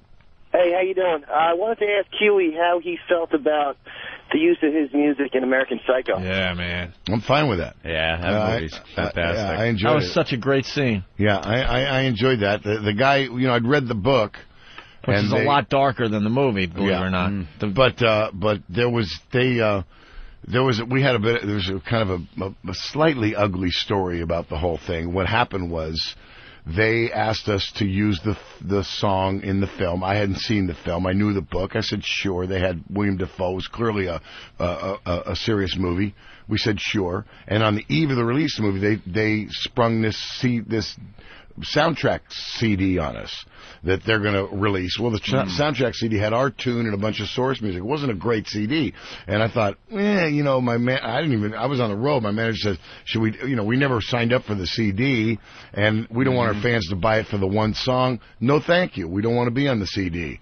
Well, they were miffed by that, so they issued a press release on the eve of the thing that I had pulled my track from the CD because I hated the movie, that it was so violent and blah, blah, blah. And that's why that groundswell started. And of course, I hadn't even seen the movie, so I think it's fine. Enjoyed it. Do you like Huey Lewis in the News? Love that scene. Let's go to John in Texas. John. Hey, how's it going, guys? Hey, John. Look, I was going to ask, Mr. Lewis, I'm kind of an 80s kid. I'm a semi-fan. What I really wanted to know is, you were not an unknown when you did the Back to the Future movies, and how did that propel your further rise to fame with those set of movies? An actual fact, they asked us, did we want to write a song? Steven Spielberg, Bob Zemeckis, and Bob Gale, who produced, directed, and wrote the film, asked to have a meeting. We had a meeting down there at Amblin, and they said, we've written this movie, and this character, Marty McFly's favorite band would be Huey Lewis in the News. How would you like to write a song for the film? And I said, we don't know how to write for film, but I'll send you the next thing we write. Don't know how to write for film. Which was a couple of hit songs, sure. Well, we just wrote Power of Love and sent it to him, which I actually didn't think was going to work because there was no love interest, but they used it and the song was released, and it was a #1 record before the movie was released. So Zemeckis, to this day, I saw him at the 25-year DVD thing, the 3-pack, whatever. And he said, I bought it. I know. He said that was the key, that was a big key to the marketing of the film, was that the song was a smash before the movie came out. So it didn't really, the way the movies didn't do anything for me, really. It was great that the song was a big hit, but it was probably a bigger hit because of the movie. So there. Sorry, you're just too darn loud. Exactly. Do you send do you help Ray Parker Jr.? I love it. I can't talk about that, I'm afraid. Not at all. No, that was one of those can't talk about shit. That was one of those ugly things. A deal was done and shut up. Wow. Does he call you? No Christmas card? How big was the Huey Lewis in the News, and at your biggest point comparable to 6 feet? The Stones? Like, I don't know. How were you as big as the biggest rock groups out there that people still talk about, or something? Were you at your highest? Was you as big as U2 or something? They had Sports and Four. I have no idea. Huge, like you couldn't even imagine. I mean, I'm trying to equate it to a hip-hop artist, something you'd understand, Patrice. But I can't even. Big, legit, just big like that. Massive. Really? I mean, I know. I'm like not gonna LL in the day. I know Huey Lewis in the News. I want to I know that shit. But I'm just saying, I want how big, because I'm so stupid. I thought maybe the motherfuckers that went, take on me. I don't fucking know. Are you out of your mind? One hit. That was a big one for me, Take on Me. Huey looked like you wanted to knock the motherfucking teeth out. I'm just saying, I don't know how big it was. He was LL. We were as big as Pee Wee Herman. When he was at his biggest. At his peak. You're doing great with Huey. I love Patrice. You mentioned Ray Parker and Aha. His question he wants to knock your teeth out. Oh, yeah. I'm just asking, what the fuck do you want from me? Jesus Christ. Aha had one hit, although they were huge in Europe. Who was? I mean, I'm not comparing this guy. I know he's a rocker, but I'm just saying in terms of bigness. He was huge. What is bigness? What is bigness? What? Huge. Record sales? What? Lots of #1s, right? Booty. A few #1s. Few. Many millions sold. Yeah, I guess. They made us rip up the tape at church camp. I'll tell you that. What Laszlo got in trouble because he was listening to you, Huey. There's a interesting new artist called Paul Thorne, who's a real good songwriter and a buddy of ours, who opens for us. And he was raised in Tupelo, Mississippi, and his father was a Baptist preacher, and he wasn't allowed any electric music. And the first record he got was Picture This. It was one of our records, yeah. And I didn't think it was quite such devilish music. Well, that was, they made us rip up him and Duran Duran. Yeah, I could see. Wait, what happened, Laszlo? That's the slippery slope to hell. You go to these church camps, like a week long, you're a young kid, you have chapel every night, and they just rail on and on about, current music and how it's the path to the devil and all this, and then they maybe see you listening to your Walkman. What are you listening to? And well, I'll tell you one thing, seriously. I probably shouldn't say this, but it's okay. And I like the music a lot. But the message for rappers today about get rich or die trying, That's a hell of a message, isn't it, to give the kids? Get rich or die trying? I mean, I don't get that. Frankly, in my day, at least, it was a little more, creative than that, I think. And that's the one thing I worry about. It's from where you are. Very materialistic. Very materialistic. And they buy into that whole American thing. What? There we go. Very materialistic. Your people. Patrice has woken up. Don't you think? I mean, no. I mean, I'm saying it's just where you're from. It's like fucking. How come white people have such great music? Motherfucker. That's the question. I mean, no. I want a new drug. I mean, give me a fucking break. I love that. I want a new drug. Fucking, it was a metaphor. It was the metaphor. Exactly. Why the fuck can't 50 have a metaphor? Get rich or die trying. What's Maybe the metaphor? Means have a heart attack because you're working so fucking hard. No, it's not. It does not. It doesn't say get rich or kill a motherfucker in a bank robbery because it's a metaphor. I don't know what is that a metaphor for? The same metaphor that I want a new drug. The connotation that you can make. I'm just saying it's the same thing as get rich or die trying. How come it can't be I'm going to work hard until I die? Well, it's actually completely opposite. Right. Exactly. Want a new drug is about I want a new drug that makes me feel like when I'm with you, which is love, blah, blah, blah. I mean, it ain't the biggest message in the world. But all I hear is drug use. That's what I hear, right? The rest is fucking Spanish to me. It's just cocaine to me. You're right. Well, we got Mark the trucker on the line. Mark, what's up? Hey, how you doing, fellas? Pretty good. Morning. Huey, I wanted to ask you, did you ever find that new drug? Still looking, man. Still looking. I love your band, man. I listen to you all the time, though. I appreciate it. Very cool. Dave in California. Dave. Yeah, hey, guys. How you doing today? Pretty good. We're having a good time. Hey, Huey, I met you years ago over at the AT&T Pro-Am. How's the golf game going? Non-existent. It's 22 degrees in New York City, man. He lives in New York now, so. You got to get back to California. There goes the handicap, right? Yeah, there goes the handicap. We got the best courses, you know it. Punching out, guys. Actually, I'll tell you, Long Island's got some awesome golf courses. You go all the way out east there? I haven't been out there. But Black course. They're all Beth of them Page. out there. There are a lot of them out there. Make sure you play Beth Page Black. Beth Page. That's the one where you tee off first hole and lose your ball. It's just you never find it. It's over 200 yards before you even hit the fairway. Yeah. On some of these holes. Yeah. Before you even hit the fairway. Do you find it harder to write now than it was back in the 80s, maybe? I mean, do you run out of ideas or things to write? Or Yeah, I mean, that's very valid. I don't know why that is. But a part of it's when you've written a bunch of songs and now you go to start writing something, it's kind of like something you already did. Like you can't have rock and roll we have a song called Hard to Rock and Roll. Well, there's your rock and roll in the title song. Yeah, you don't want can't have the kidney of rock and roll, you know what I mean? I mean, you're done with that. So there is stuff that were places you can't go because you already did that in a way. And is there also just getting a little older, your mindset changes, so I think some of the subject matter. You know, Dylan dealt with that in the 60 Minutes thing, which was very interesting, and they asked him, you just don't know where those songs come from, to be honest. You know, you have to be open to that, and the muse comes or she doesn't, and it is tougher to write when you get older, I think. But I also think that 12 things, like a CD now is 12 tunes or something, I think that's just too many. Yeah. And why is it that recorded music all has to be the exact same size and the exact same price? In other words, why are all 12 songs for no matter if it's Miles Davis or 50 Cent? Why is it all got to be the same? Why? Look, paintings are different sizes and different prices. Books are different sizes and different prices. Even wine, for Christ's sake, is different price. What about limited vintage aimed to a boutique market?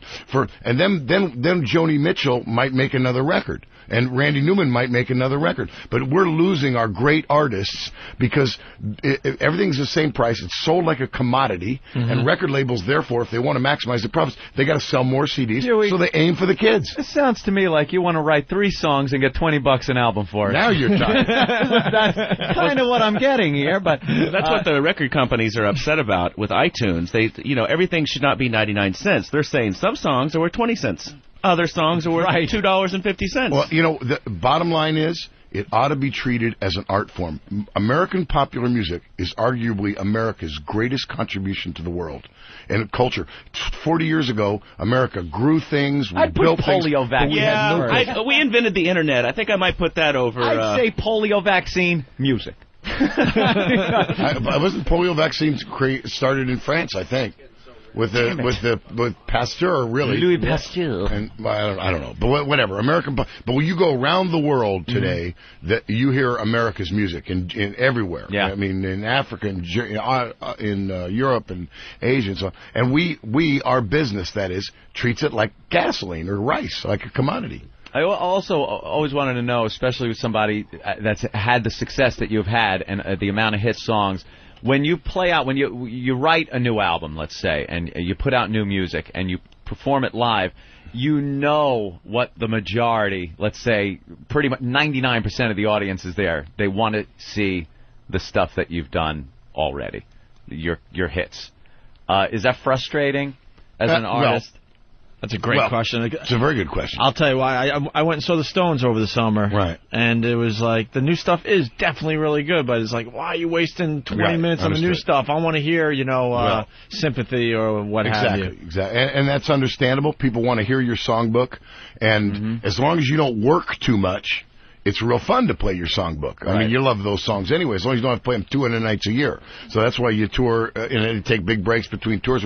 We work 85 shows a year, which is fine. It's like falling in love all over again. But then again, you do need new things. Why? Because as a storyteller, you need a new story every once in a while. And so all you need are one or two things for yourself, and that's generally what happens. They make a new record, the Stones, they come out, they play 2 songs from it, and then all the songs. Do you ever glance over at one of the guys in the band during Power of Love or something and just go, you believe we're still fucking playing this song? Well, when you get to that point, it's time to take a little bit of a holiday. Yeah. I mean, when you see a band up there and they do 36 minutes and the singer comes out after 15 and they're miserable, it's because it's their 6th night in a row. Right. I mean, if you don't work too much, it's like falling in love all over again. I guarantee, take 2 weeks off. It's a ball. Yeah. It's the creative curse, because we do a very creative radio show, and there are times I look at Anthony like, can you believe we're telling this fucking story again? But we have to. And I'm not even kidding you. And some of who's going to put the weird little different twist on it? And some of the old listeners will call us out like, dude, you've told that story 10 times, but we know like the audience is building and building, and we have to go down some of these roads so they get to know us. Not a crow, it's an owl. So how do some groups? I'm sorry. Go ahead. No, it's okay. How do some groups get out? Like I keep saying you too because it's the only thing I can think of in terms. But it seems like people are accepting to U2, who's been around for years and years. They're accepting that they're going to play new music, and they're not going to play whatever their hit was. They're one of the few, man. But how do you get that thing? We want to hear the new shit too. Like Vertigo is just as big. Right. It's very hard to go through a couple of decades and be relevant and update yourself where you're just as popular as you were. And it's because of your new music and your old catalog. I don't know how it's done. I don't know what the formula is there. No, I think that's a good point, and they've done a very good job. They take huge breaks between records and really work on their new records, number one. And number two, they are subject to some of those same things. People go see U2, they want to hear the old things, too. I mean, they really do. That's true, yeah. And they're, Did you used to write on the road? Yeah. All right, because we have interviewed so many bands, and when they go and tour... They stop the creative process. I don't get that. Yeah. I would think if I was a lead singer and I was writing the songs for the band that I would be writing all the time. Well, it seems like then the tour ends, it's like, all right, now it's time to write the new album. Yeah. And I never understood that when bands would come in here and tell us that. Well, because when you're doing a show, if you're putting a show together, then your daytime's worried about reworking the show. You think there's downtime on the bus or the hotel room where all of a sudden you got a little thought. It almost seems like they don't even use that part of their brain until the tour's over. And we wrote a lot of our good stuff on the road in the early days, and again, don't write so much on the road anymore. So maybe that's the problem. I mean, writing is a chore. It's tough. And Joni Mitchell said, what's interesting is that now, my stuff is our pop songs, and I don't mean that demeaningly. I mean, I like that. Rock and roll can be about anything. Yeah. As long as when the guy says, I'm going to Kansas City, they got some crazy little women there, and I'm going to get me one, we believe believe he's going to Kansas City. He knows about the crazy little women, and he wants to get him one. Yeah, right. And it's rock and roll, you know. So it can be about anything. It doesn't need to be about things, but you're informed by your audience to a certain extent. In the old days, you write with the radio. You know there are people out there. Want a New Drug is a pop song sent to a generation that relates to that. Well, how do you do that when now you know you're not going to get played on the radio? Right. Period. I mean, Joni Mitchell made this same point. So who are you writing for? And suddenly, well, and where are you going to go? You go to television is the only place. Our crowd, if you're over 28 and you know white and not country, then you got to go to TV. And where you go David Letterman, and then you get tacked on at the end, and he doesn't talk to you. Right. And it's just cheap to be a singer anymore. You know, it's not. And so it's tougher to write because you're informed by your audience. There's no going to MTV anymore. Radio has really abandoned a lot of good music. Yeah. I remember when John and video and MTV and all that stuff. Yeah. You guys were huge on MTV, and it was a little odd because even then you guys didn't really fit the bill of what was going on at the time. You know, I mean, you didn't have the look of the guys that were on there. I remember, as a matter of fact, what was it? One Beavis and Butthead, I believe it was like, this guy looks like a friend of my dad's. Which was hysterical. Well, you know, we never were. We formed right before music television in the late 70s. Yeah. So we never really set ourselves up to be trendy because it was it was an audio deal.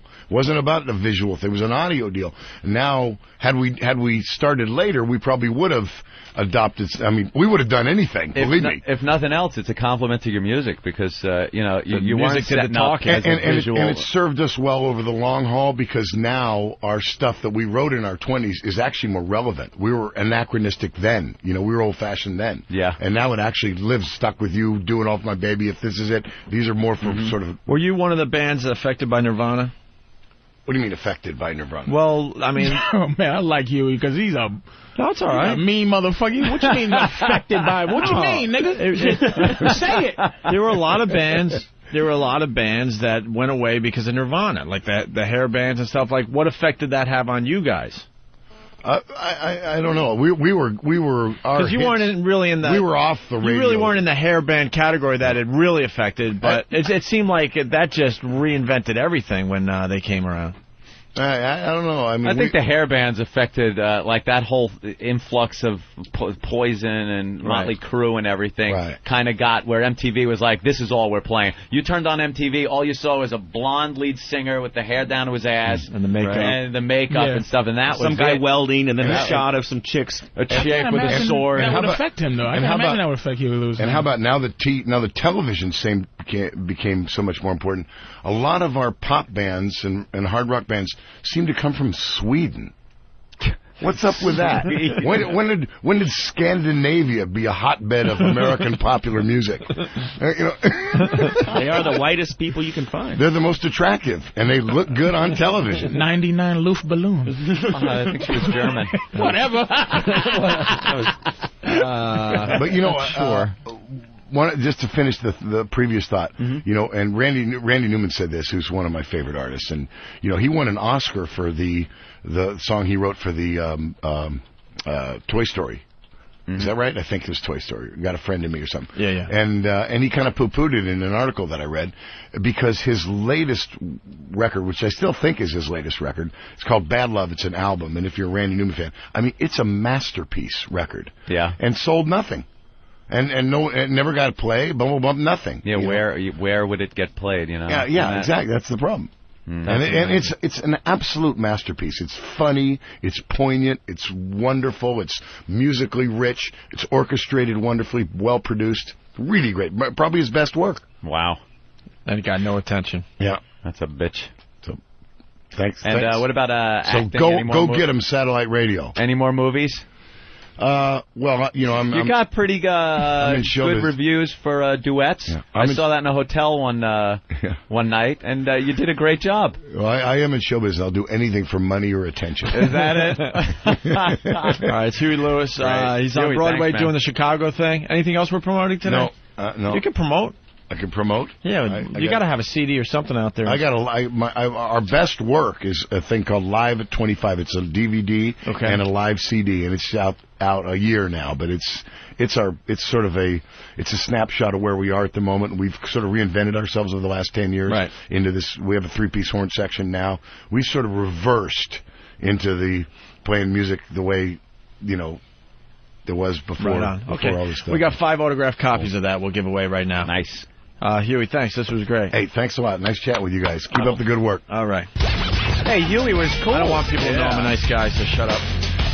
Yeah, Huey was great. That was very cool having Huey Lewis. Hell yeah, man. Patrice is over there sawing on his hand with a plastic knife during that interview, rolling his eyes. No, I wasn't. I was listening to Hugh.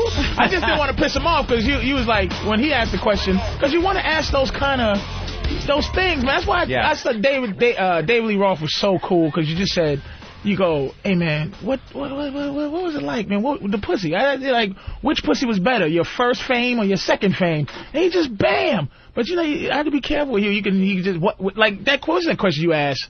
And it's like, the Nirvana? Did Nirvana destroy? And that fell flat on its face. I understand it didn't. That. He knew what you meant. It's like, just, what the hell? What, motherfucker? What? Say that again. Say it again. What?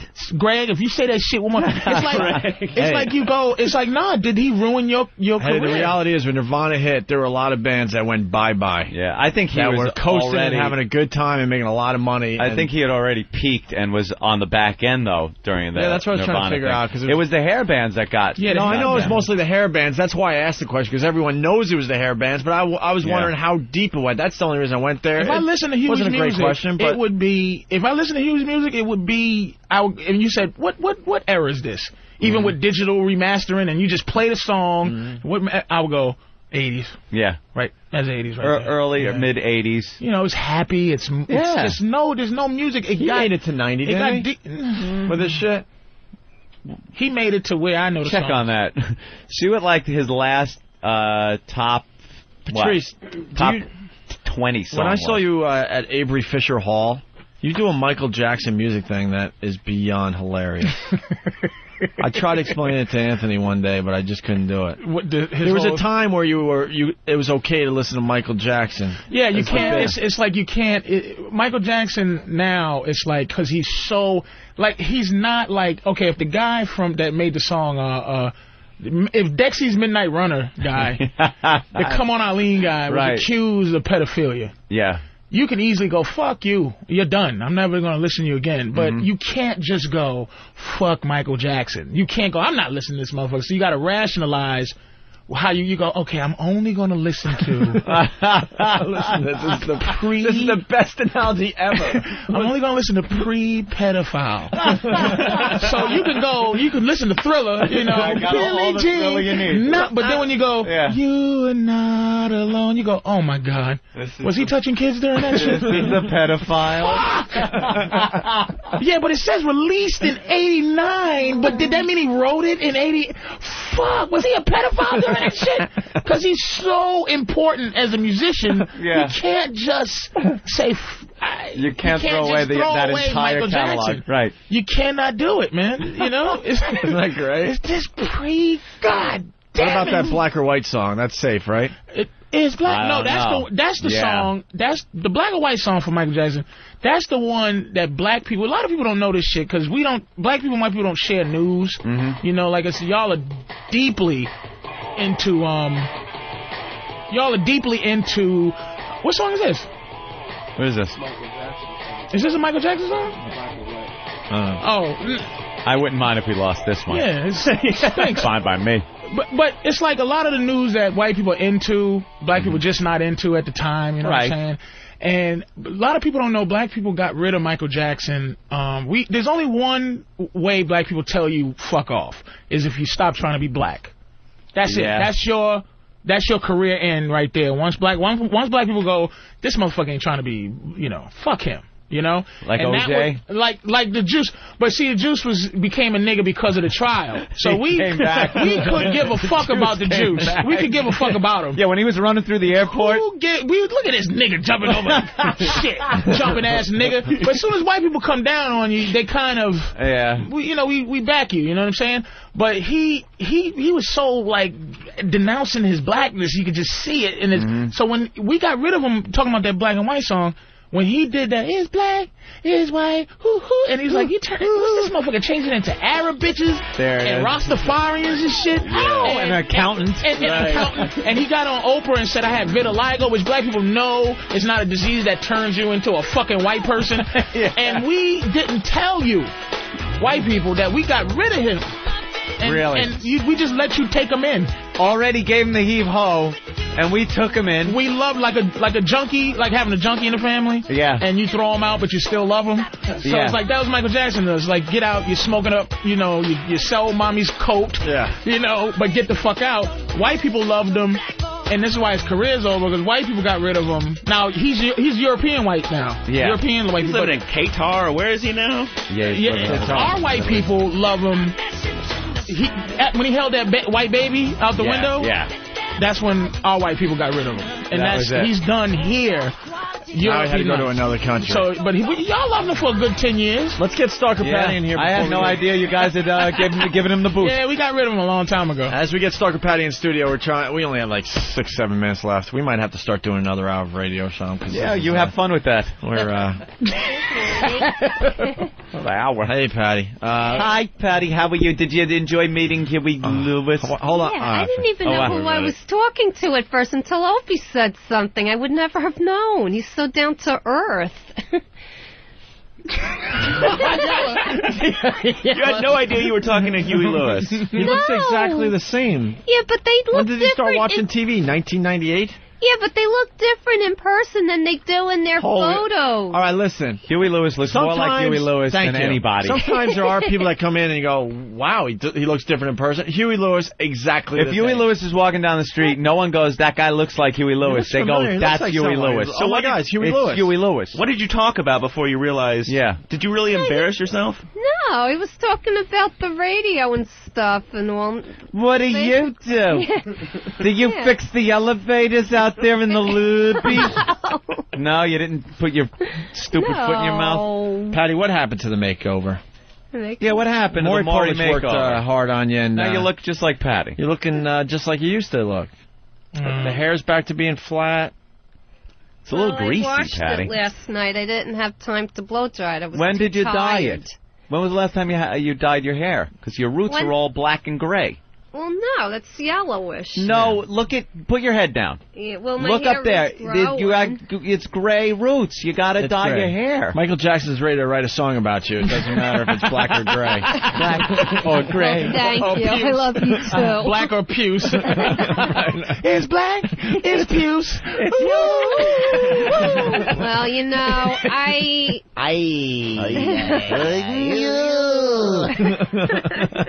So you didn't know it was Huey. You were talking to him about radio?